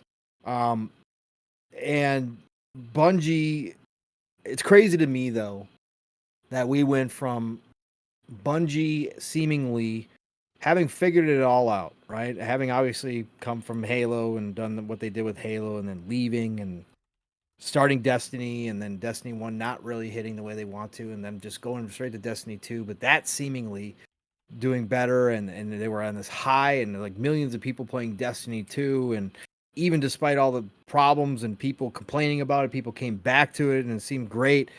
And then Sony overpays for them, and we all kind of scratch our heads, but we're like, okay, whatever. Jim comes out and explains it and says that they needed somebody who knew games as a service, and you go, okay, well, whatever. I mean, I guess Jim's desperate, so okay, desperate times call for desperate measures. You went out and got Bungie.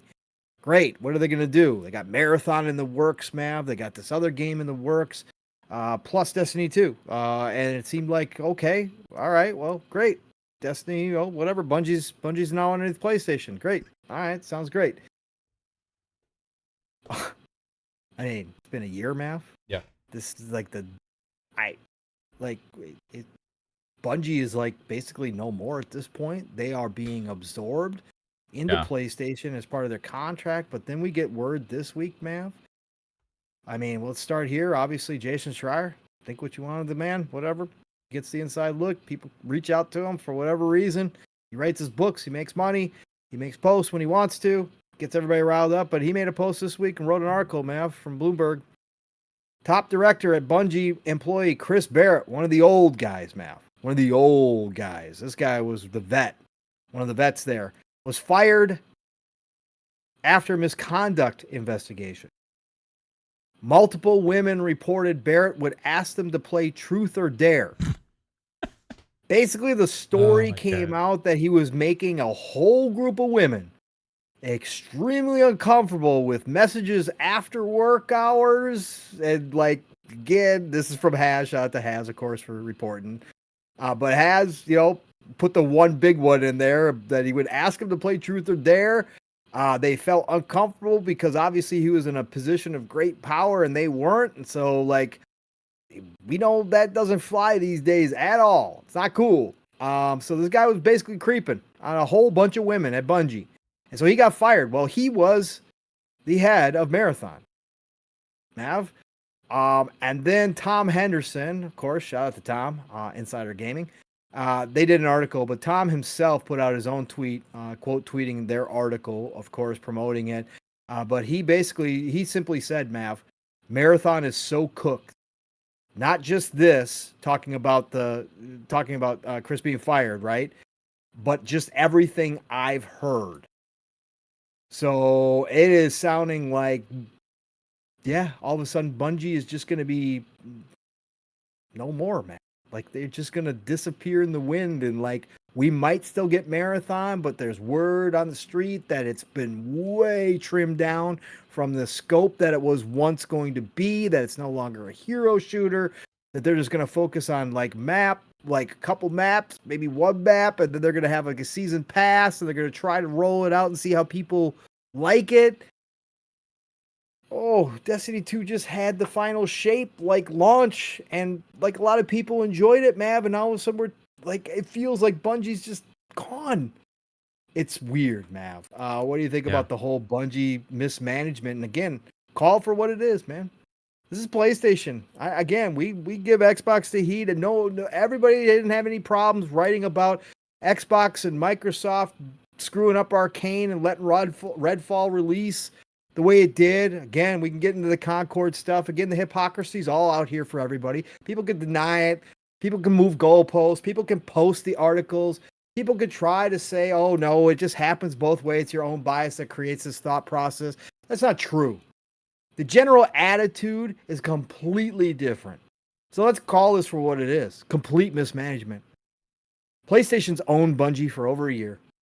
This is on PlayStation. This is on Jim. Jim is now gone. This is on Herman Hulst. This is on Hiroki Totoki. This is on all of them. This stuff was happening underneath your watch. I don't care if you want to say Bungie is autonomous and they kind of run themselves. Yeah, so does Activision. But anytime anything happens underneath Activision, hey, Xbox, it's your fault too, right?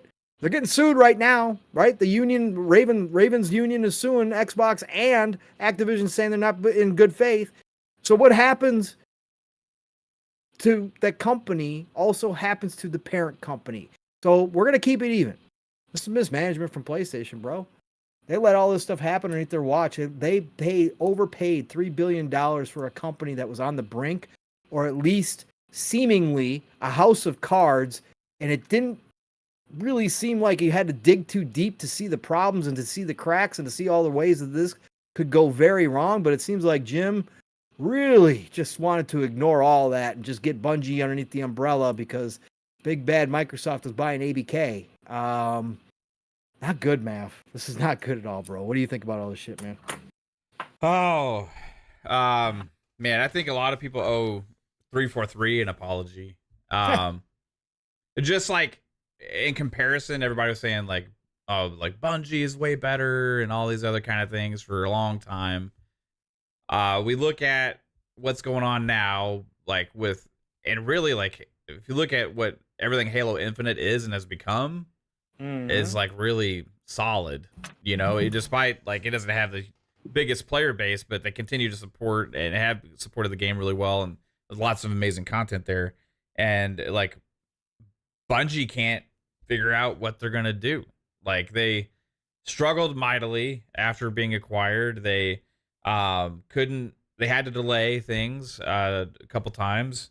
That they had pissed off their community within the Destiny community, and then you had multiple layoffs because there's been turmoil behind the scenes. Now you have this fiasco going on with the one supervisor person that works there. I forget the name, but then you also have now this other Marathon smoke, and like it's like this is what happens when you chase models and monetization schemes and ideas about how to make the most money off of players, as opposed to just making a game first and then working around that, right? Like that's what Bungie used to be back in the day when they conceived Halo and all these things. They were like trying to figure out how to make an amazing game, an amazing experience for people and for gamers. And they talked about how to make great gameplay first, and they talked about the 30-second loop of action and keep things engaging and fun. And then they developed a great universe and all these other things, right? And then it became more about, okay, well, we're gonna create this other kind of thing because we want to make more monetization and all these other kind of things, which I understand is part of business. But with what's been going on behind the scenes now, it just sounds like there's a lot of wasted time of changing things. Like how many times has Marathon changed models now? Like I don't even know. Was it originally an extraction shooter before, or was it something else? And they turned it into an extraction shooter when they thought that was going to be hot, and now they see that's not that hot. Now it's going to be a hero shooter. Now what happens? Because Concord failed, do they say, well, hero shooters aren't hot? We're going to make something else? Like it's just something. It's not just a problem with Bungie. It's a problem with gaming and general, with just locking yourself in a box of like, this model works for max amount of money, so we're going to make our game like that. And that's never the best way. Like I've always thought the best way is to create something special and unique or fun, and then figure out how to make the most money you can off of it, right?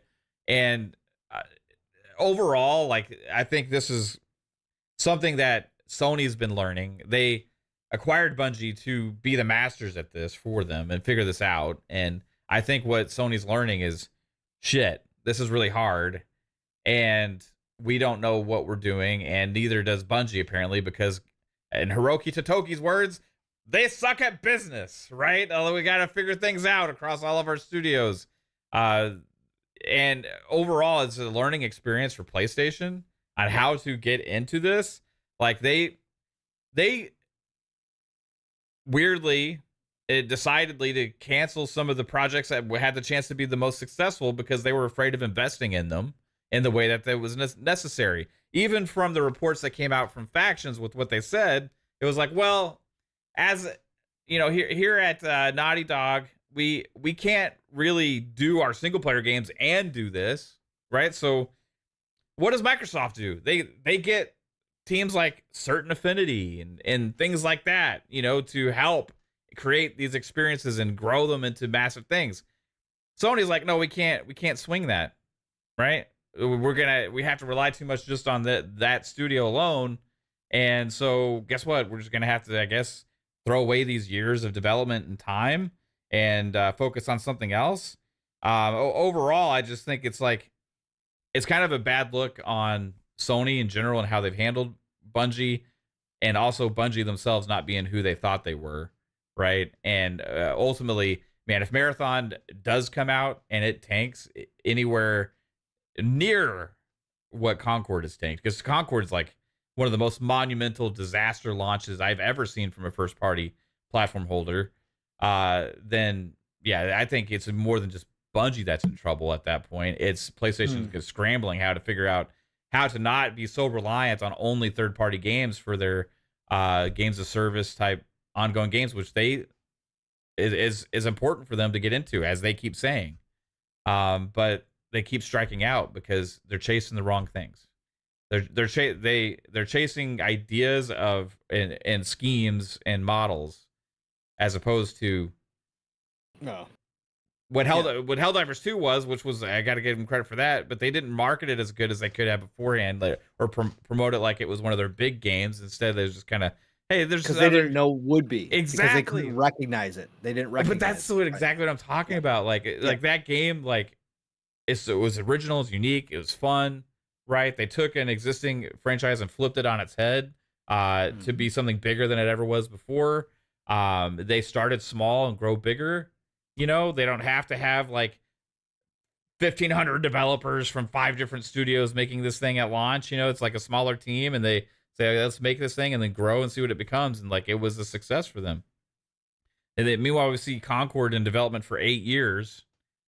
You know, who knows what all turmoils happened in all that time, and then come out to where, you know, on launch and beyond is still, I don't even know if they've cracked 700 yet, like on concurrent players. No, they haven't. On Steam. Like, No, it's just they lost it all.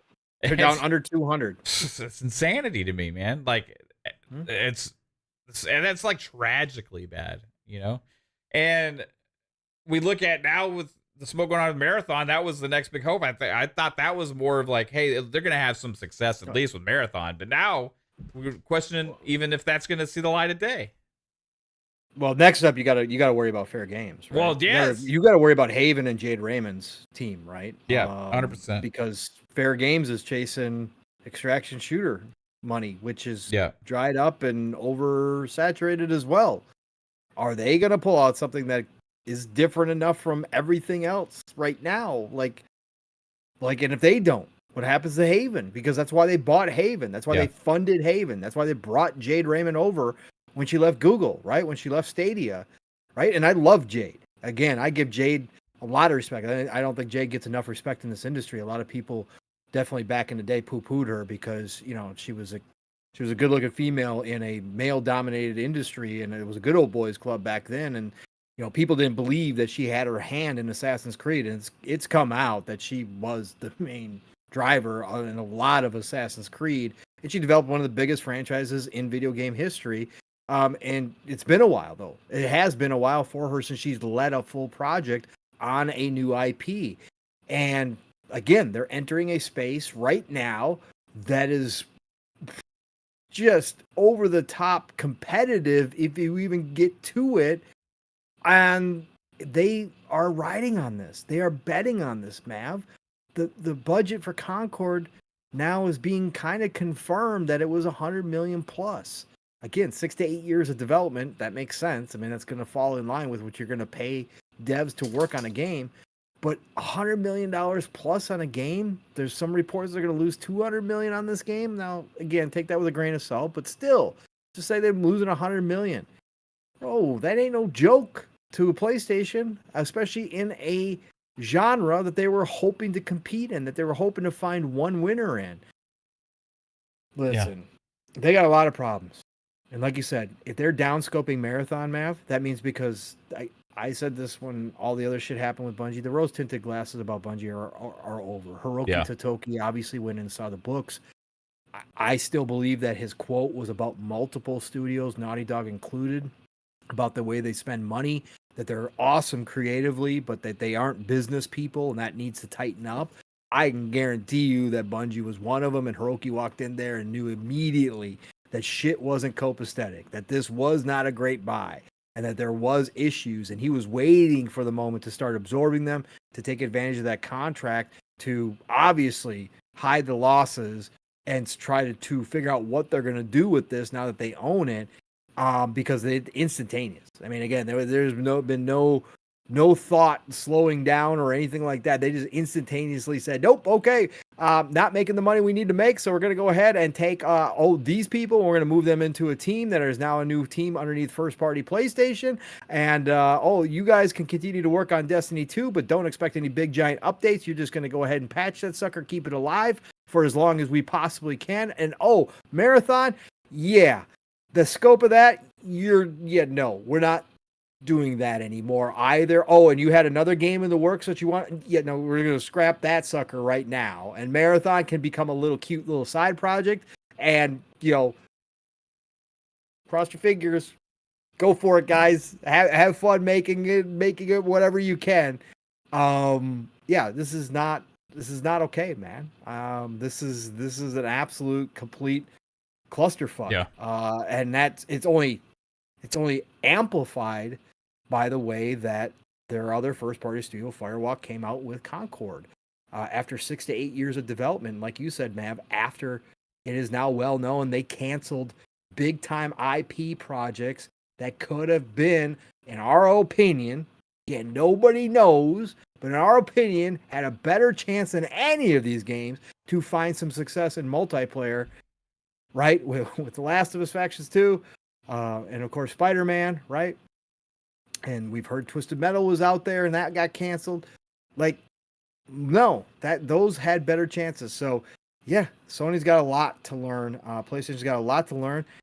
And to go back to our conversations last week, Mav, it could come to a point at now where they do just kind of trail off of the games as a service so much unless somebody comes up with a great idea first party wise. I mean, I think you're right. Just kind of let them go. Yeah, right. I think they're just going to rely mostly on their on Xbox. Third party partners and stuff. And a lot of them is Xbox. Yeah, for sure. I mean, you have your Fortnites of the world and your Robloxes, right? Of course. Now that's on there, they have their Hoyoverse games and stuff like that too, right? Yep. But yeah, you have your Minecraft, you have your Sea of Thieves now. You have Call of Duty, obviously. Diablo. I don't know how popular Diablo is on PlayStation, but it's got to be decently and whatever else Xbox ends up putting over there. I guarantee you there's going to be more and more. There's all the Bethesda stuff like Fallout 76 and Elder Scrolls Online. I mean, there's just, and a lot of people are like, well, Xbox is helping PlayStation by doing that, right? Yeah. But it's also helping Microsoft too. Like, so the 70% that they're getting from those games on PlayStation storefront, that's also helping them. So it's just hardware wise, it's going to help PlayStation more than it does Xbox.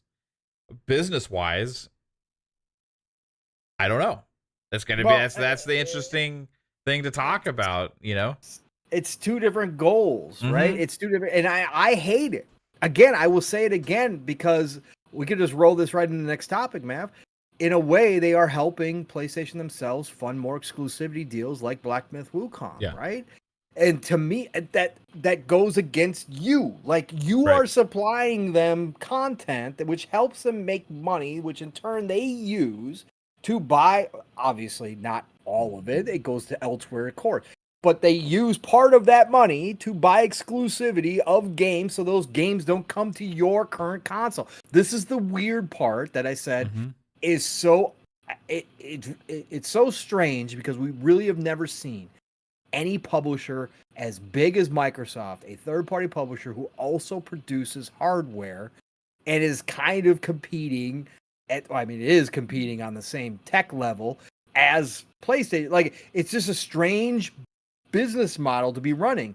But again, Microsoft again, its goal is overall, and it's 3 billion to 2 billion to 3 billion, 5 billion people, whatever they can get playing in their ecosystem. So they don't care when you look at the big giant goal. But in the meantime, when you look at Xbox and you look at PlayStation, it looks like they're helping them, Mav.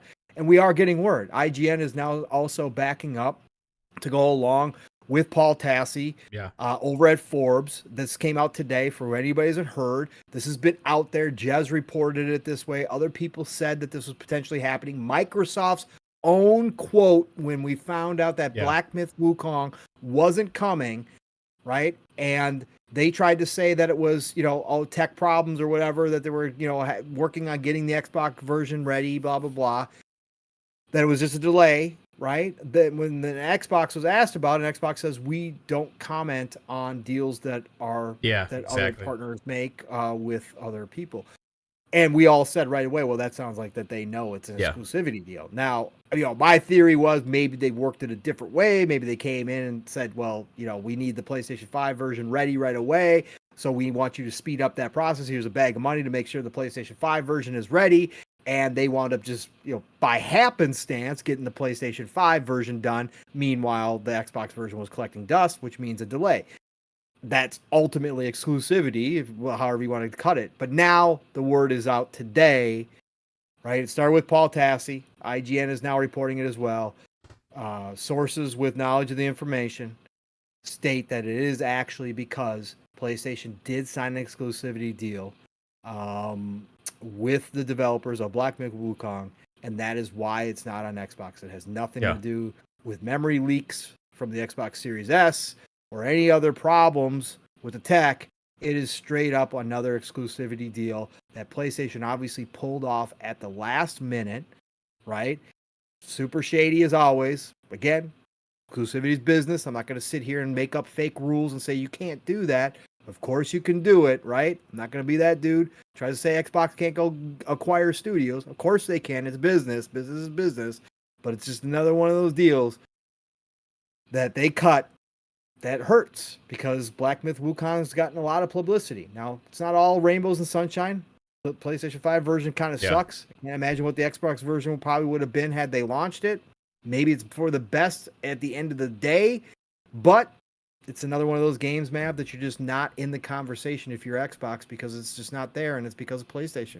Yeah. So like we were just talking about, you're kind of helping them do this to you now. Yeah, so, but there's like another side too. I agree 100%. And that's something like business wise, we made the argument. Like, even though I don't care personally, affect me emotionally or anything like that. For me, I just look at my experience. Like, yeah, there's an argument to be made for that. But then like my mind goes business wise, start thinking about, well, why are they making the decision to do it?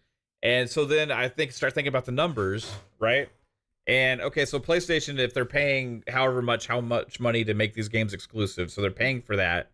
They're gonna essentially, their benefit is a 30% pie of whatever games are going to be buying that game on PlayStation that would have bought it on Xbox, or sell more consoles because of exclusivity and stuff, right?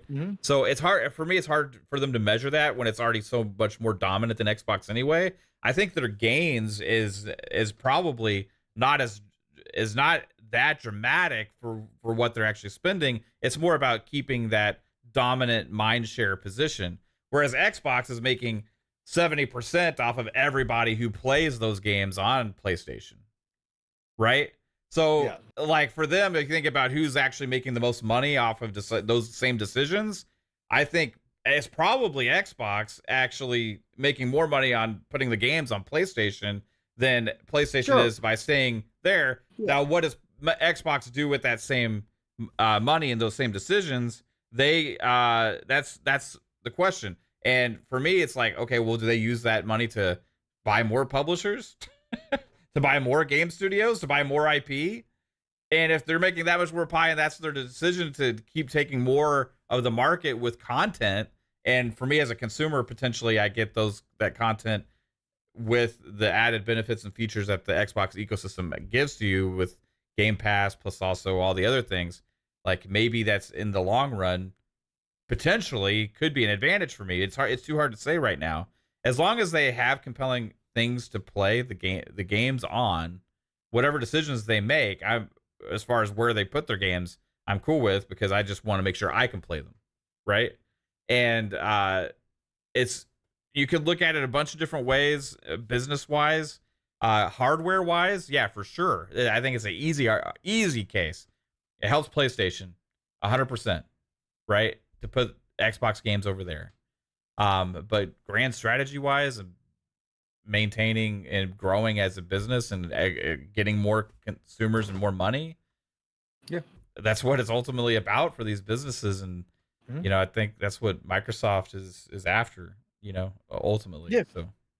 Well, ultimately, yes. Again, the underhandedness and the cover up, right, by Game Science. Like, and again, I understand that they signed a contract and that PlayStation probably put in there. Do you agree with my speculation on that? Is like they want to make Xbox look like it can't run the game. Yes. I think that is a great move, because we saw it with BG3, right? Baldur's Gate 3, same shit happened, right? Which turned out to be true, but again, ultimately they fix it, and then it works better on everybody's system, right, as well. And it was just basically the developers' time, right? That's all it came down to. So yes, of course, it helps to continue that narrative map. And it also, like you said, it might not, a game like, Black Myth or any game, Stellar Blade, etc. You go down the list, don't ultimately maybe money-wise ever recoup or wind up by themselves, right? One game, if you're just looking at one game, sell consoles, right? More PlayStation consoles than they would have without it or anything like that. But it also continues the narrative that PlayStation gets those exclusives, and even if it's not like the biggest games, right? Most people, if you ask the casuals about Stellar Blade, maybe they've seen Eve just because a lot of people posted sexy pictures of her. Maybe they've seen Black Myth Wukong because of the original demo when it came out, and a lot of people blew up about it, right? Maybe the casuals don't even know about that, because again, the casuals don't necessarily play those games. But it's the idea. It becomes this whole umbrella idea around PlayStation, the premium experience. PlayStation gives us games, right? And it's just one of those natural things. It's like all these years that Square Enix has just been considered basically a first-party company, even though they're not. They've just been considered like you ask somebody, especially not anymore. No, not anymore. Now they're not going to be. But I'm just saying that Yeah. that's what that exclusivity does. And when you do it time and time and time again, it builds this mystique around you and around your platform, right? That whether true or not, whether it's really thin, basis for saying this, you get this idea that even when their first party, Mav, is not producing titles, people still go, yeah, but they got all these freaking games. When Xbox does it, and they were giving us games on Game Pass, even when their first party wasn't doing it right, but they were giving us games on Game Pass, and we always argued that Game Pass was kind of exclusivity, right, in itself. It kind of became known to Xbox if it dropped into Game Pass.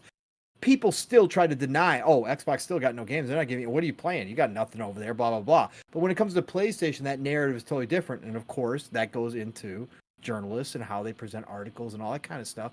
But this is the kind of work that PlayStation constantly does to create this image, right?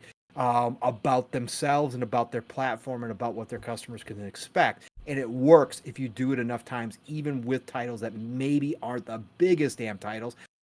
But now Black Myth becomes this big title because they get to put out numbers that they sold 15, 20 million, whatever it is at now. It doesn't matter if it's mostly Chinese people buying it. It's still now a big conversation piece, a big conversation game. A lot of people are playing it. I still see a lot of people posting footage from it. It's a gorgeous game. It's a beautiful game, one of the best looking games we've had.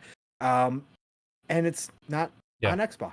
But to be fair as well, like I don't blame Sony for doing this. No, like I said, I can't. It's like Xbox sucks. That's the one that, like, this generation, as far as that stuff, has been my main criticism. Is you're talking about exclusivity and all those kind of things. Yeah. Like, if I was, the main criticism with them is not doing more of those deals, especially when their pipeline was weaker on those second and third party games, to add more to their lineup to fill in those gaps, because that's what PlayStation's done, right? And PlayStation has dominated that conversation by making those games exclusive. And people are like, well, it's harder for Xbox because they don't have as big of a platform as other kind of things, but they have more money, right? Generally, Xbox, and maybe not from the budget from Microsoft, but that's up to Microsoft to make it more of a priority, which is in and of itself was a problem. I think it's growing now, and you're going to see more and more interesting things. I think it's stuff like that may happen less in the future, right? But Microsoft and Xbox could have done the same thing. They could have done the same thing with multiple games this generation and last, but they didn't, right? They decided to go a different route and acquire big publishers and all these other things, which is, I think, is even a bigger move than that, and actually is going to be more helpful because they make way more money on it, but overall, for the consumers and to grow that console hardware space during that time period, they are at fault as well for not being as competitive with those deals, right? Because they could have done a lot. Instead, they went a different route. They did a bunch of Game Pass deals with publishers that are more AA publishers and all that kind of stuff as well, which I relish in that shit. I love it. Yeah, we love that. Right. But ultimately, that's not going to drive the narrative of, like, to the casual market. It's not the casual exclusive, even if, again, we know that they're walking away from that now, that they're doing their own thing, Mav. The exclusive, the word exclusive still has power in this industry, right? It still means something to a lot of gamers, right? Those of us in this community and those of us outside the community. Exclusive. Right. Premiere, exclusive. It's one of those things. It's going to take a long time for that mindset to filter out, and it's going to take the other companies doing something different for that to start happening, right? It's not going to just be Xbox changes the whole mindset of all gamers across the globe overnight. No, it's not going to be like that, right? So in the meantime, yeah, you're absolutely correct. Again, we love it. Game Pass wise, when they made the Game Pass deals, that's their exclusive deal. That's what we used to argue. And in a lot of games, it did work that way, where the minute it was announced for Game Pass, it just became instantly associated with Xbox, because everybody's like, oh, you can play that on Game Pass. It's funny that still works that way. Microsoft's deals that they make with the publishers are to bring more games and make them more available for everybody. Right. PlayStation's deals they make with the publishers are to make them less available for everybody. Correct. Yeah, we have always talked about that. Yeah, Well, it's old school versus the new school. And again, I like the old school. I want that competitive nature. I wish we were still battling out like that. I wish Phil was cutting deals left and right for exclusivity, right? I still wish we were in that mode, right? It's just not happening, and I understand we've evolved way beyond that. So I don't harp on it, and I don't think about it because it's not going to happen. It's not going to change. So I look okay, well, this is obviously what PlayStation's mindset still is. They're doing this. They did this one again extremely late with Game Science, right? That's obvious because it was up until, my God, the trailer at Keighley's Summer Game Show. They were still showing trailers and talking about Xbox, and then the game show came around, Summer Games Fest came around, and they showed off that new trailer, and all of a sudden there was no Xbox. Yeah. So I mean that was done late. Yeah, it process. Was. Yeah. So, but then I look at, okay, well, Xbox is still cutting deals for us in Game Pass.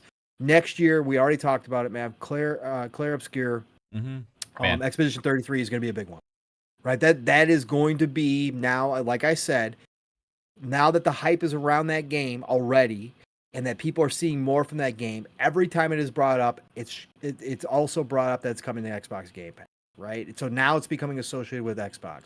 So when that game does roll out next year, right, it is going to naturally be associated with Xbox, just like Liza P was, right? Liza P was, again, I brought it up earlier, big giant success for Game Pass, big giant success for Xbox. So it still works when you hit, right? It just doesn't have that same power as exclusive. It doesn't have that same, it's weird.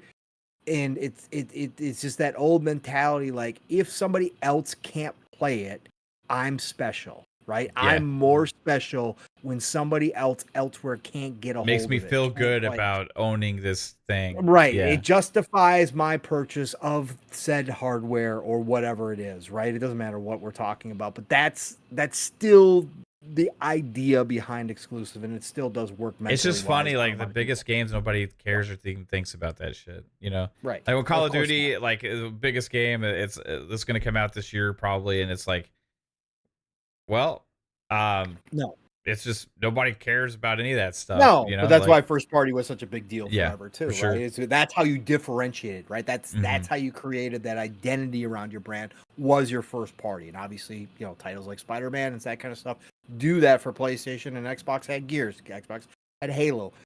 You know, back in the day.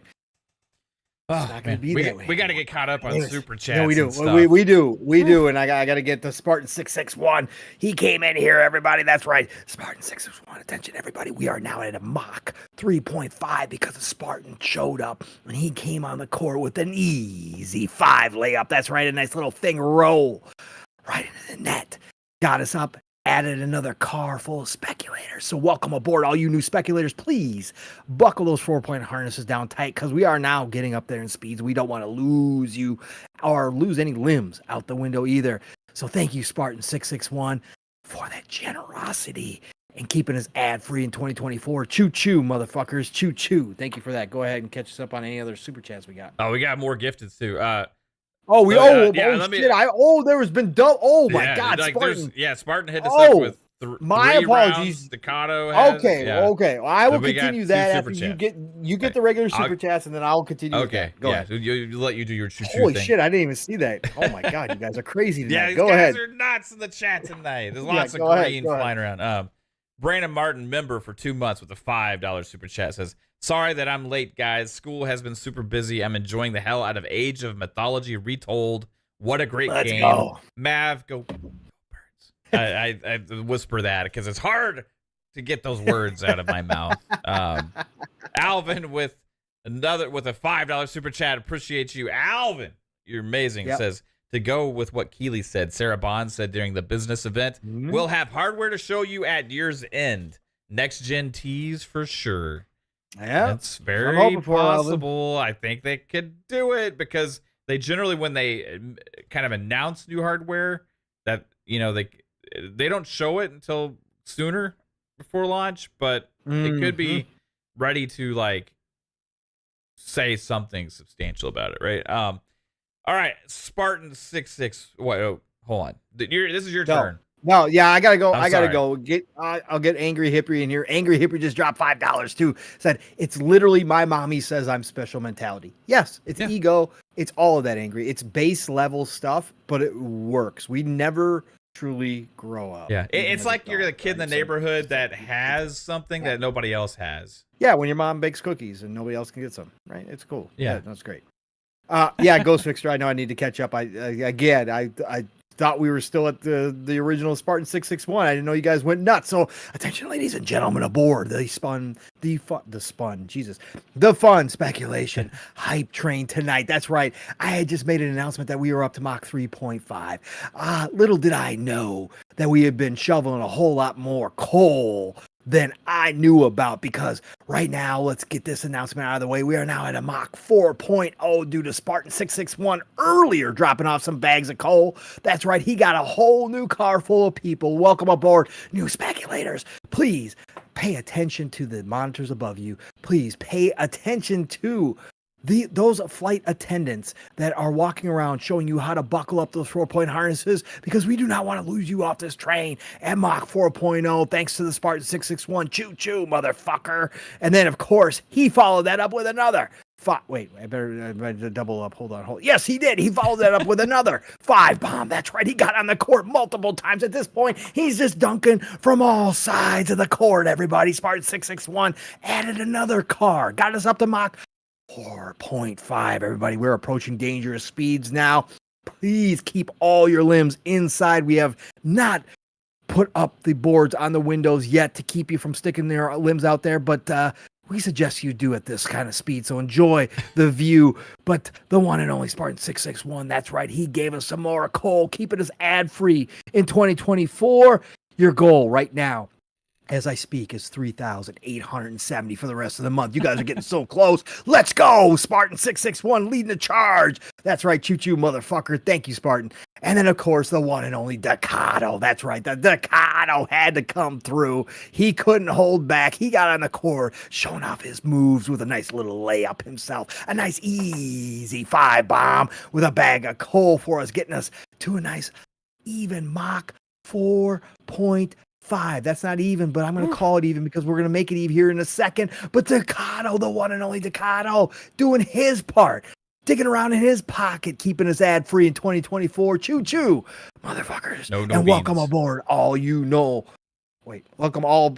You screwed me up. Welcome aboard, all you new speculators. And that's right. As my co-engineer Mav said, hashtag no beans in 2024. That's right. We're not slanging any of that coffee around here. It's gotten expensive right now with the tariffs involved. Let's not do that. All right. And then, of course, the CEO himself saw all of these people dropping all of this generosity. He said, you know what? I'm going to drop myself some generosity on our own channel. I need more speculators on board. He added a whole new car full himself. That's right. The one and only Fun Speculation, doing his best Dirk on the court. That's right. A nice little layup for him. A nice 5-bomb the easy way. That's right. Fun Speculation is keeping us ad-free in 2024 himself, getting us up to a Mach 5.0. Attention, ladies and gentlemen. Warning signs are posted. The speeds are now getting to the point where we cannot have any accidents from any of you. Thank you, Fun Speculation. Choo-choo, motherfucker. And then, of course, Spartan 661 loves hearing his name so much. He said, you know what? 3 times ain't enough around here, boys. I just dug in the back seat, in the couch, underneath the cushions, and I found another 5-bomb for y'all. That's right. He added a whole nother car full of speculators. Welcome aboard, speculators. The Spartan 661 got on the court again, just showing off at this point. Just showing off that he's doing a little behind the back alley-oop, layup. Doesn't matter. He's just showing off for everybody. Spartan 661 with another 5-bomb. Oh, man, your goal right now, 3,700 even. You guys brought that down a lot already. We got time, folks. Choo-choo, motherfuckers. Thank you, Spartan 661. Thank you to all the generous folks. Again, never expected. Always appreciated around here. Love you all, whether you do this extra stuff or just are here lurking, chatting, giving us your time, which is the most valuable thing that you can give us in any way, shape, or form. Nothing but love and respect and all seriousness to all of you. and a serious choo-choo motherfuckers to this great fucking community we got amongst this show and all of our shows across the spectrum. Thank you all for being here. Yeah, this is for you guys. Wait, where's my choo-choo? My video's gone. It's disappeared. Oh no. I don't know where it is. Oh, geez. Okay. Well, choo-choo, choo-choo. Ah, ha, ha, ha, ha. Okay. I'll do it myself. Martin 661 with the $2 super chat. He's not done, everybody. He says, we don't need an ED commercial. Let's go, chat. He wants us to hit that goal, man, of 3,700, so we don't have to do any ED commercials. Oh, Jesus. That would that'd be a sponsor. No ED commercials here. Nope. Not at all. You guys are absolutely incredible. Wow. Well, Mav, Jesus, we're approaching 3 hours already. I know, shit. dude. I guess, we've talked so much. Listen, let's wrap up on there. I mean, there's a lot of places we could go. Deadlock, the until recently secret game from, of course, Steam, from Valve, is now at 105,000 concurrent players in alpha, closed alpha. Jeez. And I've seen some people's reactions. People can talk about it now and acknowledge it. And some people are saying, again, maybe some hyperbole just because of who's making it, just because it is a super secret surprise. But there are some people saying this could be the next big thing when it drops. It will be. That they're feeling this way. Yep. Valve doesn't miss, really. You know, like really, they don't. They release stuff so few and far between now. Yeah. But like, I mean, you look at Counter-Strike; it's still one of the most popular games in the world. Like, people were speculating, are they going to even bother bringing this out to consoles? You know, probably not. I don't know. Maybe. But like, it'd be great if Phil could cut that exclusive deal. Oh my god! Show up on Xbox. Yeah, that'd be dope. Gabe, they're friends now. Yeah, so cool. Yeah, like that would be nuts. Like, what if the next Xbox does do this whole Steam thing, Steam storefront, and you have like a game like that that's yeah, it'd be interesting, man. Easy peasy. Oh my god, it's gonna be so much fun. So I wanted to mention that, Mav. Capcom Fighting Collection 2. This is also, even though Capcom Fighting Collection 1 was on Xbox, this is another Capcom that game that is going to skip one of the fighting. You know, we just had Capcom versus Marvel, or Marvel versus Capcom, I should say, the new one, or the Fighting Collection skipping Xbox, and everybody was up in arms about it. We've got another Fighting Collection skipping Xbox here. Jez came out after people started talking about this one and said Xbox is currently working on it. So hopefully they find a fix. The reason why I bring this one up is not to raise everybody's ire about it skipping Xbox. It sucks. But because, Mav, this is basically the Dreamcast collection. So for me, I know. This is massive. This is Capcom versus SNK. Which one is that? Oh, Millennium Fight Pro. Yeah, Millennium Fight 2000 Pro. Capcom versus SNK 2. We've got Capcom Fighting Jam. We got Street Fighter 3 in this one. We got Star Gladiator 2 in this one. But the two big ones, Mav, we're going to be able to rock. And they confirmed Power Stone 2. Well, Power Stone 1, Power Stone 2, but they confirmed online as well. I will be online in Power Stone, but Power Stone 1 and 2 is included in this. I am PC day one on this. This is I'm locked. This is it. I'm done. So Rival Schools is in this one as well. So this was a big announcement. This came during, I believe, the Nintendo Direct this week, which is the last thing I wanted to touch on here real quick, Mav. Again, there's a bunch of other stuff, smaller stuff we could get into, but Nintendo did have a Direct. Again, nothing on Switch 2. And we don't have to go deep in this. Again, a lot of these games are, smaller games, but there's some cool stuff in here. I just want to get it out of the way because not everybody watches Nintendo Directs, and I didn't even have a chance to watch this one yet. But shout out to Haz, again, breaking down the entire show. So we got the Balatro. I know you're a big Balatro fan there, Mav. Yeah. Free update, and they did a bunch of different crossovers with like Witcher, Dave the Diver, which we had heard about. Who else? Like they did a ton. Yeah, they did Vampire Survivors, Dave the Diver, The Witcher, and I can't remember the fourth. Okay, friends of Jimbo's with the DLC, but free update. So Battletrol, Yeah. I gotta still pick that up. I still gotta play Like it. I It's think totally my that I game. think that content is only on the Switch version.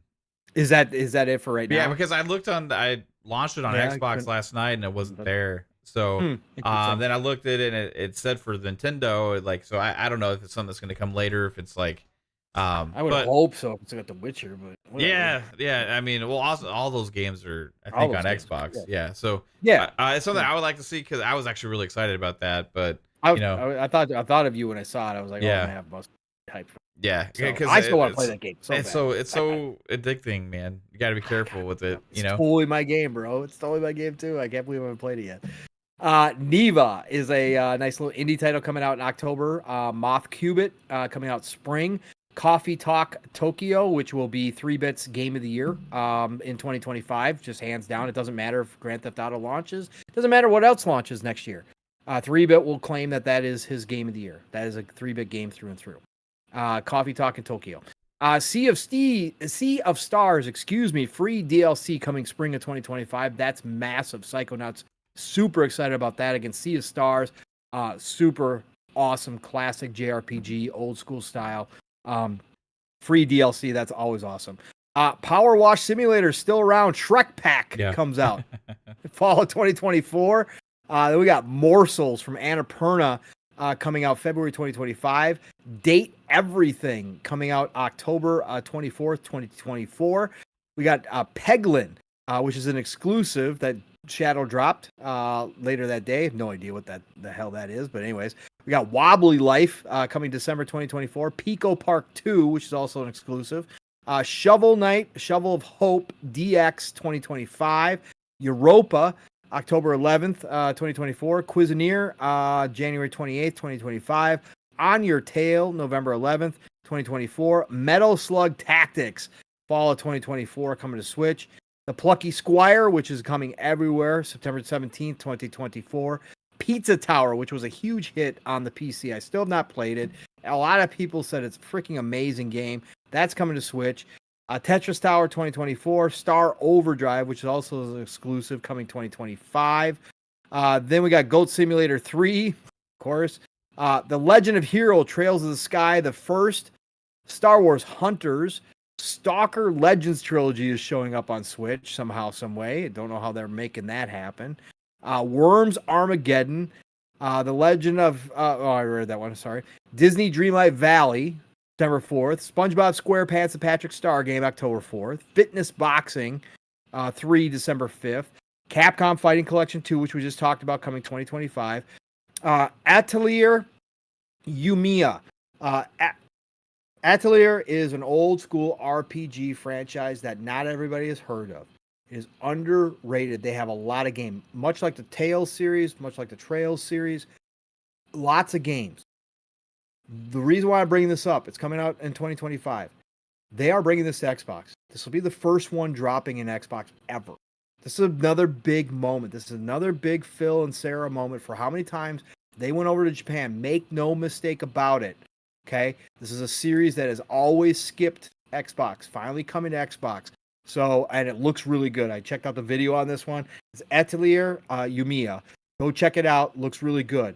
Then another one, Mav, that we've been waiting on that was announced that was supposed to be out this year. Suikoden 1 and 2 HD remaster. Shout out to Chris Jones. See Unit? He's in the chat somewhere. He's been waiting on this one as a huge Suikoden fan. I'm a huge old school Suikoden fan as well. This was already supposed to be out.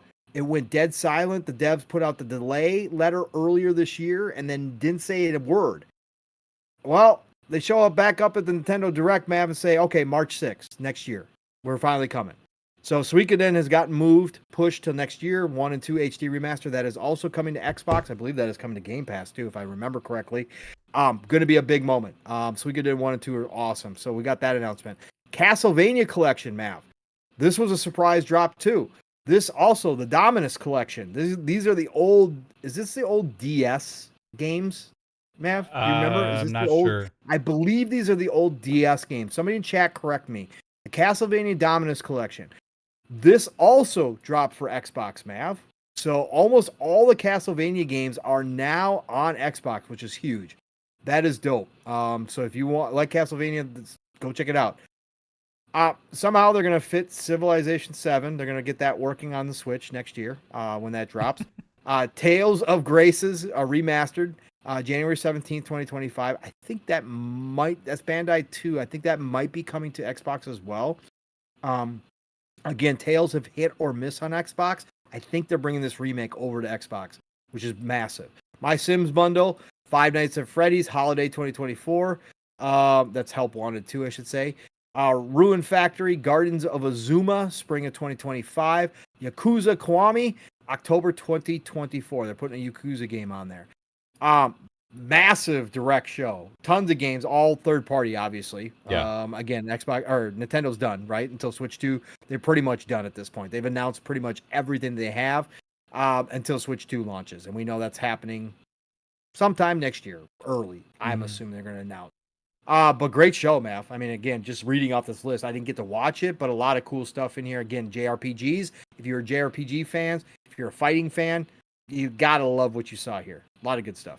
So, yeah, there was some smoke that there was going to be a Call of Duty appearance at the show, but like it ended up happening whatsoever. I did see the direct. I thought overall it was some really cool stuff, and I'm still not excited for anything really until the Switch 2 comes out. I do want to offer a correction also because Joey, aka Phantom Kraken, a great person in the community, said that he found the content on Balacho and Xbox. So I guess I'm too stupid to read and find it like usual with things. Couldn't find the beta Call of Duty. Yeah, so it's probably on me. I'm sorry. I put misinformation. It was like, apparently I guess that stuff is actually on Xbox and other places as well. So I've got to go look for it again and figure out how to get to it. But yeah, and the Capcom thing with Power Stone games with because the first Capcom Fighting Collection was on Xbox. And so it's weird that Capcom Fighting Collection 2 isn't. The Marvel vs. Capcom collection also is missing. There's been Jez has reported on the reasonings why this is happening, and that also that they are working on it. Xbox is working with Capcom to make this happen with the MT framework support for Series X and S. I'm guessing is because they stopped supporting Xbox One. So according to Jez, they're working on it. So, I usually take Jez's word for it on this kind of stuff. So, I think that we'll probably see those sooner than later. I don't think it would take that long. Maybe sometime next year, for those to drop. And ultimately they're retro collections anyway. So it's not going to be like a huge deal to miss out on launch on those things. But yeah, it would be nice that if they had Capcom and Xbox had made it a priority ahead of time to work this out before these games get announced and launch everywhere else but Xbox, it's just that's one of those things. It just sucks. It's just one of those things. It's perception, right? But Power Stone 1 and 2 being playable on modern. I've been playing Power Stone 1 and 2 on the retro box, the retro S that Yobi got me. Not the same, right? So they are backwards compatible as well. From the old OG Xbox, right? A lot of people don't know, but Power Stone 1 and 2, and again, I'm hoping that Capcom's getting close to announcing that reboot that we saw in the leak docs at some point, because then we can really celebrate. But man, I'm going to be rocking the hell out of Power Stone 1. Oh my god, I can't wait. There's certain games in that genre, like I want a new Power. I do want a new Power Stone. I want a new Marvel vs. Capcom. Legit, I want like them to keep investing in all those different kinds of franchises. I want a new Soul Calibur from that's got to come. Bandai's got to come with that. As good as Street Fighter 6 and Tekken 8 are, I want to see more Mortal Kombat 1 as well. But I want to see more and more games get announced. Man, we used to get so many fighting games back in the day. Yeah, we talked about it. The resurgence is here, and we'll probably see the other ones. Dead or Alive's got to come back as well. So yes, without a doubt, 100%. Yes. But don't do the stupid thing where you have like 1,000 installs, $1,000 for all the characters and costumes. Literally, they have like even if you install it now, you got it like a complete collection for like $5 on sale, which they had like crazy deals all the time on this. You install it, there's like 100 installs. There's like the regular installed, and there's like every outfit, every like character, every kind of, like is like installed separately, and it's just so annoying, man. Like just there's a few games that have kind of done that. It's like just launch a game like Street Fighter, like Tekken is like, this is a complete fighting game. Everything here, you know, maybe you add on content later and stuff like that. But man, Pong, I'm so excited for the Call of Duty beta. Oh, so am I, bro. That's what I was thinking about. I was like, oh my god, we got to play Call of Duty. And I got Age of Mythology sitting here. And again, I'm pissed that I don't have Star Wars Outlaws. But at the same time, I'm like, well, this weekend is freaking Call of Duty. And I got Monday off. Yeah. Right? Oh my god. Like, I'm going to be able to play Call of Duty. Like, we're going to rock out, man. Real quick, too, just impressions for Star Wars Outlaws for me, because I played 90 minutes. You did say that, and you didn't really give your impressions. Yeah, I'm super into it. It's like a more of a simple or easy experience so far. It kind of carries you through the adventure. It's definitely an adventure game. It feels very Disney. You're probably not going to like that about it, Pong. Okay. But overall, I do like Rogue One, which was Disney. So I feel like I'm kind of on this Star Wars journey, as opposed to a game like Jedi Survivor, where it's more about moment to moment gameplay action. Like, this is about like, hey, this is like this part of the story. I'm in this experience. I'm moving on to the next part, and I'm having this other kind of experience. And the gameplay they put in different situations so far. Again, I'm only 90 minutes in, but I've had stealth, I've had action, I've had speeders, I've had chases, and it's kind of like this immersive thrill ride, that's kind of relaxing at the same time for me. Where none of the combat's really challenging or anything. It's kind of simple, but for me, it's about the immersion of the experience. That's been the selling point for me. I've noticed the main character, her face transforms all the time. Yeah, Kay. I saw it's just like weird, like, and this happens with the faces in the game. Like, there's just different scenes and settings where the characters models just keep changing and looking different. Sometimes they look great, sometimes they look bad. You know, ACG said. Yeah, ACG and said it was very hit or miss. The CG cutscenes are like gorgeous and beautiful, and as you can tell, like that's their intention of the way the characters are supposed to look, right? And it's like everything makes sense there. But then in certain scenes with the facial animations, it's kind of got that Mass Effect Andromeda thing. You know what I mean? That's exactly what ACG said. Oh, is it? I didn't watch this review. Yeah, it's kind of got that Mass Effect Andromeda thing. It's like kind of just off a little bit. Maybe somebody else. I saw that. Yeah, but crazy. Overall, like, it hasn't taken me out of the experience really. Like, I actually like Nyx. Usually those mascots are kind of annoying to me, but I actually like them. The mechanics are simple. There's cool upgrades and cool things to unlock and find and do in this game. And I really appreciate the setting of it and stuff so far. So. Cool. Hopefully I get to play it someday. Hopefully I get easy, Caitlin. Easy, Caitlin. No, I just expect the SpongeBob picture from you. I just expect that picture out of you, and I didn't get it the other day, and that's why I mentioned it. And then you obviously sent it. I lied a little bit here, Mav. Real quick too. I want to get your thoughts on this. Jez is hinting, he did on the Xbox too, that Square Enix is all in. That we are going to get 16, but he is also hinting that he thinks that 7 is going to come, that the remakes are going to come, and then we're going to get that announcement. Now, we just got Visions of Mana, which we all knew about. You and I think, have both been in agreement that some people still want to see it to believe it, which I totally understand, but I think both you and I are in agreement that we think that Square Enix is all in, that this is the new era, and that they are going to put everything, as many as they can, on Xbox, that they want to build a fan base here. So 16 was something that we guessed we thought was going to be at the Xbox showcase. Obviously, they didn't do the usual Eastern section of the game that they normally, or of the showcase that they normally do this year, because they had so many first party stuff to do that they kind of left that out. So then we said, well, maybe it's going to be around Gamescom, right? And obviously didn't happen in Gamescom, but our backup was, well, Tokyo Game Show is the obvious one. Xbox is not going to be there, right? They're not. They're part of the what I want to say, contributors to Tokyo Game Show, but they're not. They've already announced that they're not going to be there in any kind of real big capacity like they have been the past couple years. But that doesn't mean Square can't announce something like this happening. Yeah. So Tokyo Game Show definitely is the spot, I think, where they announced that 16 is going to obviously be dropping on Xbox. They've already announced the PC version. It's only just a matter of time, Xbox version. But Jez saying that 7 potentially, Mav, like there's going to be more.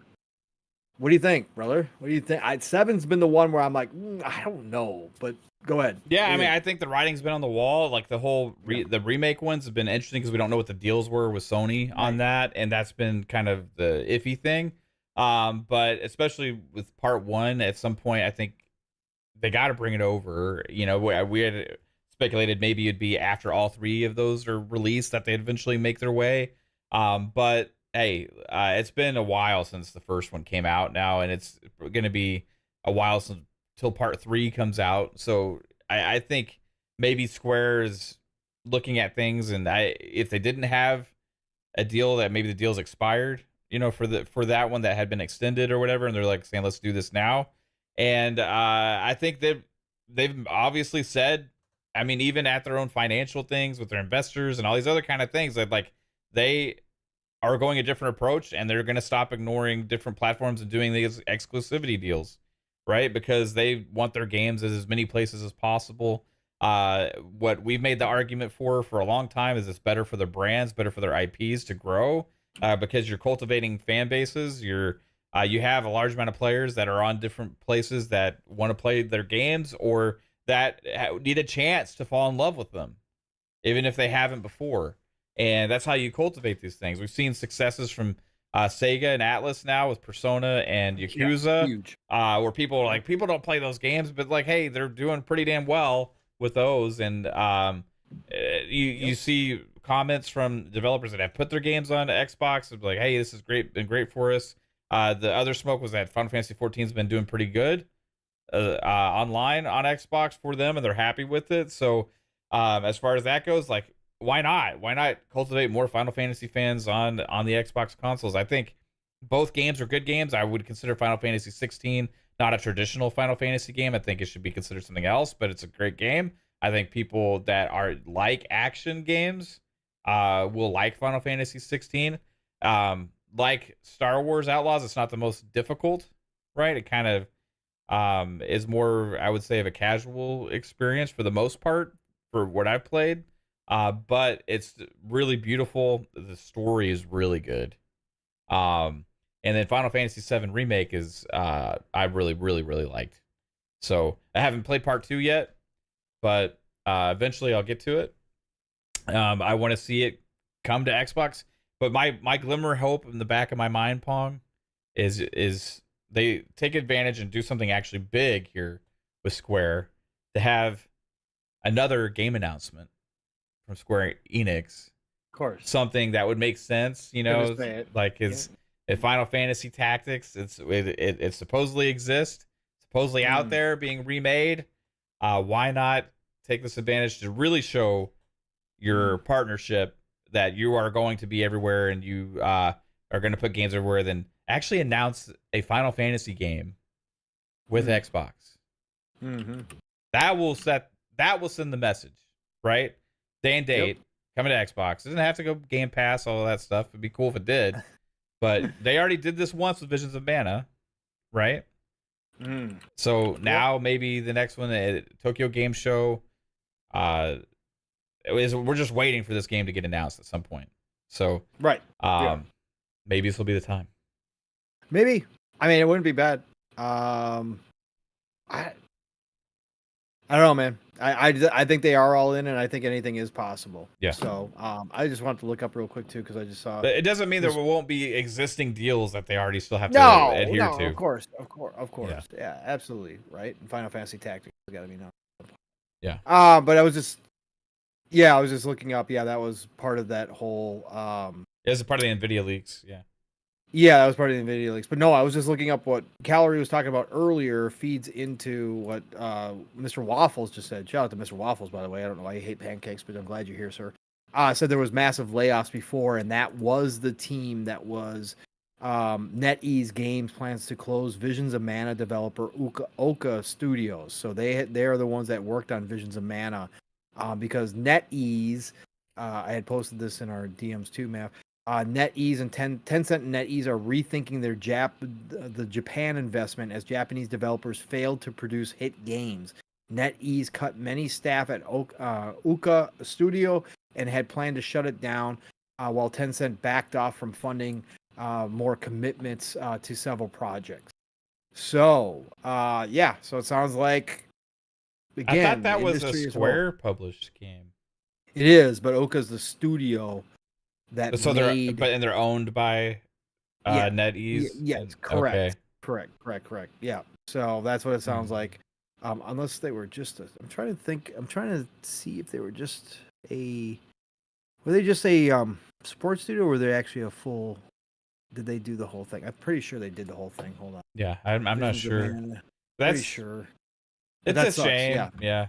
It's not. No, it's terrible. It's a part of the industry, and it sucks. Yeah, it was them. They are the prime, and it was just published by Square. Yeah, they seem so happy, like during their announcements and stuff. Yeah. Like during the Dev Direct when we saw this announcement from that team, it's like you could tell their enthusiasm for the characters and the worlds they created and stuff. So it's sad to see that shit go, man. Like will there ever be another Visions or Mana game? I don't know. Because we needed Mana to come back. But again, that if Square was already hiring other people to do it, I don't know. And again, this one didn't hit perfectly, right? So some people are liking it really a lot, and then some people are not. So Mana demo, I loved it. I played Mana. I played Secrets of Mana. I think on PS4, right? But I'm not as familiar with the whole history of it from the past. So I don't know if it's been the same team developing all of the games, or if it's just Square owns the property. For a while back in the day, but there wasn't that many, like the older games. I'm trying to think going back how. I know they made a big deal about the original creator being like here for this game, right? But maybe that was just a collaboration, or they hired him at the studio, or what? I'm not sure, right? Because that was part of the Dev Direct. Yeah, he was sitting there with all of his plushies for all the characters and stuff, you know. Yep. Yeah. I want to play it. I want to play it, dude. I know. I want to play it too because it is good. I played the demo and I really liked the hell out of it. So again, it's a kiddier version of Final Fantasy. Like it is totally like it's a cutesy version, right? I think it's freaking fantastic. And again, the colors in this game and the land, it was just beautiful. Yeah, man. I can't wait to play it. And I thought most of the English, and now I've seen some people rip on the English acting, the VOs, but I actually found the English to be okay. Some people are saying it's really over the top sometimes, but I'm like, I don't care. But yeah, no, I hope the Square Enix shit is real, and I hope that Jez is right on, and I hope that we're going to get some announcement at Tokyo Game Show to solidify, because that's what I've always said I thought they would do. They're going to solidify this deal. They're going to make it real for everybody by announcing something big for Xbox, right? Multiple games. Like, that's what I think they're going to do. So, hey, I got an idea for Xbox. Yeah. Hey, you're looking for a Japanese studio to do JRPGs and stuff for you that has a passion for making and also has proven to make something that's high quality. Maybe they pull a reverse Tango and save this studio from being shut down and acquire them, right? Just like it'd be like a trade. Why not? Let's do it. Let's do it. Yeah, let's get it. Save them, Microsoft. Yeah, Phil, make a few calls, man. Let's do it. I gotta give a shout out to Steel too. He just posted. Anybody who doesn't know, this week on Living Split Screen, this Saturday, 2 days from now. 2 days? Yeah. He's giving away 4 copies of Gundam Breaker 4. 4 copies. Now it's not on Xbox. Okay? So it's not on Xbox, unfortunately. But the fact that this is even in the West is a big deal. Now, this is a game, Gundam Breaker, of course, Steel's a huge Gundam fan, right? And Gundam Breaker is basically like a looter shooter, brawler, right? That's what this is. And for them to bring this to the West is massive to him because he had to import copy back in the day. That's why he bought a PlayStation back in the day was simply to import Gundam Breaker. Okay, that's how big of a game this is to steal. And he's giving away 4 copies, but Gundam Breaker is now released, and it had a 24-hour peak of over 26,000 people on Steam. Wow, that's so for a Gundam Breaker game, yeah, like that's massive numbers. It's just crazy to think huge. of like a game like that doing that much better than like. Oh yeah, it's the Concord. It's crazy. Yeah, yeah. No, but one of the best looter brawlers. Steel will hands down tell you that. I've never played a single one of these, so I might eventually wind up jumping into this because I played Megaton Musashi and I loved the hell out of it earlier this year. I was praising that game here for about a month or more. Megaton Musashi is a brawler as well. On the same vein, God, I hate having my mic over here. But it is a brawler on the same thing, a looter brawler. But Steel says and he loved Megaton Musashi. He actually finished it too. But he said that Gundam Breaker is on a different level. Mm-hmm. This is like totally awesome. So if you like mechs, even if you're not a Gundam fan, he said you can have a lot of fun with Gundam Breaker. So, but 4 copies on Saturday. So be there. You got to be following me and Steel, and you got to be there live on Saturday. Anyways, Mav, let's get everybody the hell out of here because it's about that time for me too. But man, what a freaking fantastic show, bro. Again, sorry everybody, we had to start a little bit late today due to my mic problems. I apologize for that. I wasn't aware until Mav hopped in that we were having any issues. But thank you all for hanging out here on another Thursday night, and generosity with your time to be here and to be a part of all of our shows that a lot of you are. Again, that is the biggest deal for me, and whether you're listening live or in the future, it makes no difference to us. Whether you're here for 5 minutes or the whole entire show, it is all the same. It's nothing but love and respect to all of you. So thank you for being here for another episode of PM in the PM. Pong and Mav in the PM in an exciting time frame. Lots of news, lots of games coming out. Expect a lot more game talk. Again, we're going to have more next week about what we played in Call of Duty beta. We're going to be hopping into Space Marine 2 next week. Me and Mav will at some point here be playing together on Age of Mythology Retold. Maybe we'll get Psycho involved too as well. So we're going to have more to talk about that. But this is game time, man. And it's this way from here to the end of the year and then into next year. So get ready. We're going to have a lot of stuff to talk about each and every single week. So buckle up for that. But Mav, let everybody know what we got coming up this week as well. Yeah, man. Besides playing games, which we'll be doing a lot of this coming week for sure, we got Xbox Ultimate tonight or tomorrow night. Yeah. Hey, we're rolling right into Xbox Ultimate Podcast. Xbox Ultimate Podcast tomorrow night at 10 p.m. Eastern time. Then back Mondays, FSP, 10 p.m. Eastern, and then here Thursdays, PM in the PM at 7 p.m. Eastern time. Audio listeners, shout out to every single one of you for supporting the show as well. And if you like on your favorite audio platform, just leave a review. It greatly helps people find us there as well. And everybody here in chat, you guys are amazing. All the support and just showing up, hanging out, chatting, shooting the shit, talking games, having conversations. That's what it's all about. Love the community. But yeah, man.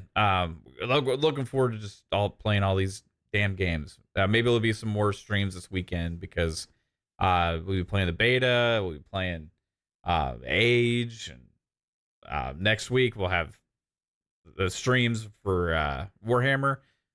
That's the only thing, I got to figure out how to handle that because whenever I wanted to stream it, but whenever I stream like a PC game that's like slightly demanding and I'm playing it on PC, I always get OBS crashes for some reason. So I'll have to. I kind of wanted to do console, but like, oh well. I'll just probably hang out with you guys on Steel's stream and have fun that way because we'll all be having a blast over there on Living Split Screen channel, having fun with that. But yeah, looking forward to playing Warhammer, man. It's gonna be a blast. Make sure you do order it now, man. Yeah. I'm gonna. You gotta get at least the gold version.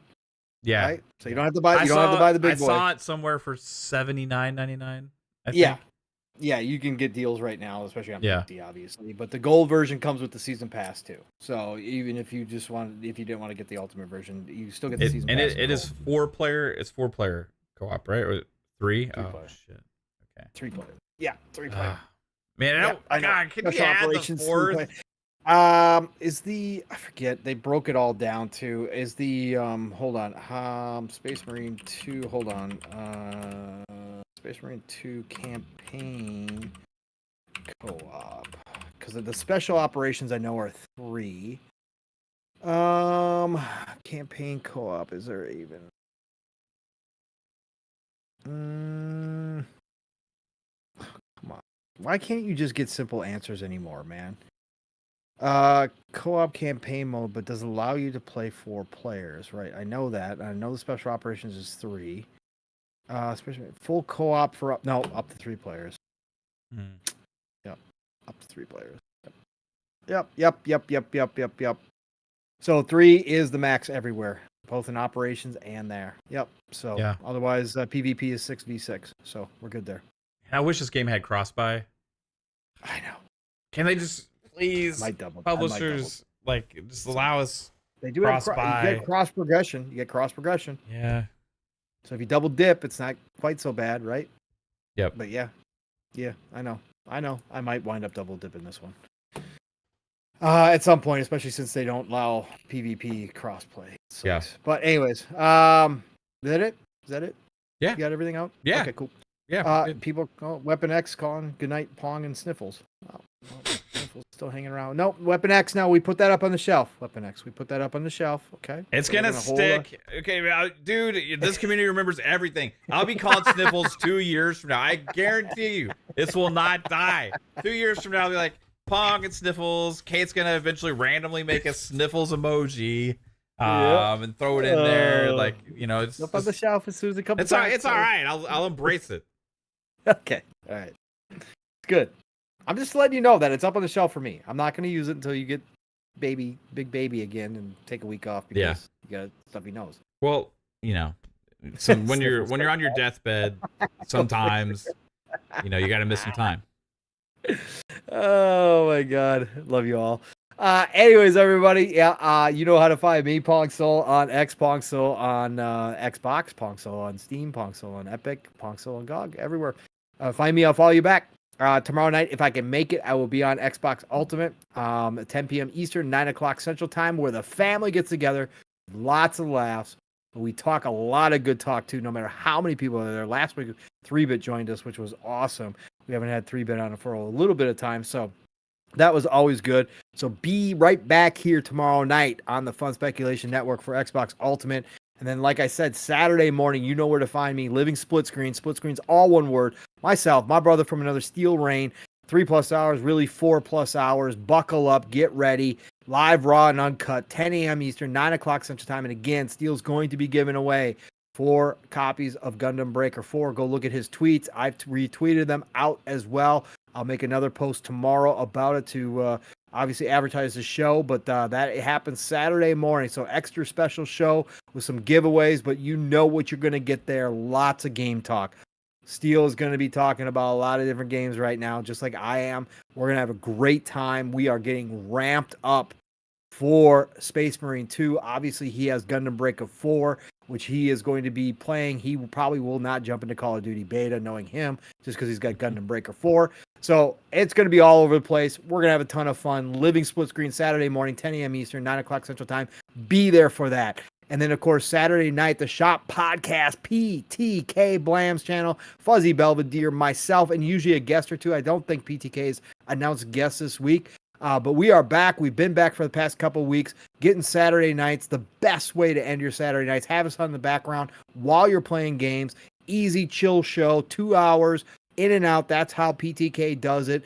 We did run over a little bit last week just because we had so many guests on, but normally it's just 2 flat hours. But we have such a great time on the Shop Podcast. Be there for that, 10 p.m. Eastern, 9 o'clock Central Time. Next week starts all over again, of course. Double Barrel Games channel. Boomstick is the man. Mr. 15K now. That's right. He does it 5 days a week, but Tuesdays is All Good Things Green on the Xbox Factor Podcast, 12 p.m. Eastern, 11 o'clock Central Time. Join that crew there. And then, of course, back here, my week starts on Thursdays, PM in the PM. Pong and Mav in the PM right here. So, y'all, golden age of gaming. It is. I don't care what anybody wants to try to tell you. It is. We've never had this many games, okay, ever. Haven't had 3 years of the insane quality, no matter where you're playing, that we're about to experience. We're in year 2. Next year is going to be just as big, if not bigger than this year. Just like last year was the GOAT year. This year's turning into a GOAT year. Next year's going to be a GOAT year. Never had this run. Never had this type of run. It's a golden age, right? So get out there, enjoy it. Hope you have a great Friday. Hope you have a great start to your weekend, whatever the hell you're going on, wherever you are in the world. Love you all. Play what you love what you play, and I'll talk to you all real soon. Mav, get us out of here, brother. Have a good one, everybody. Peace out.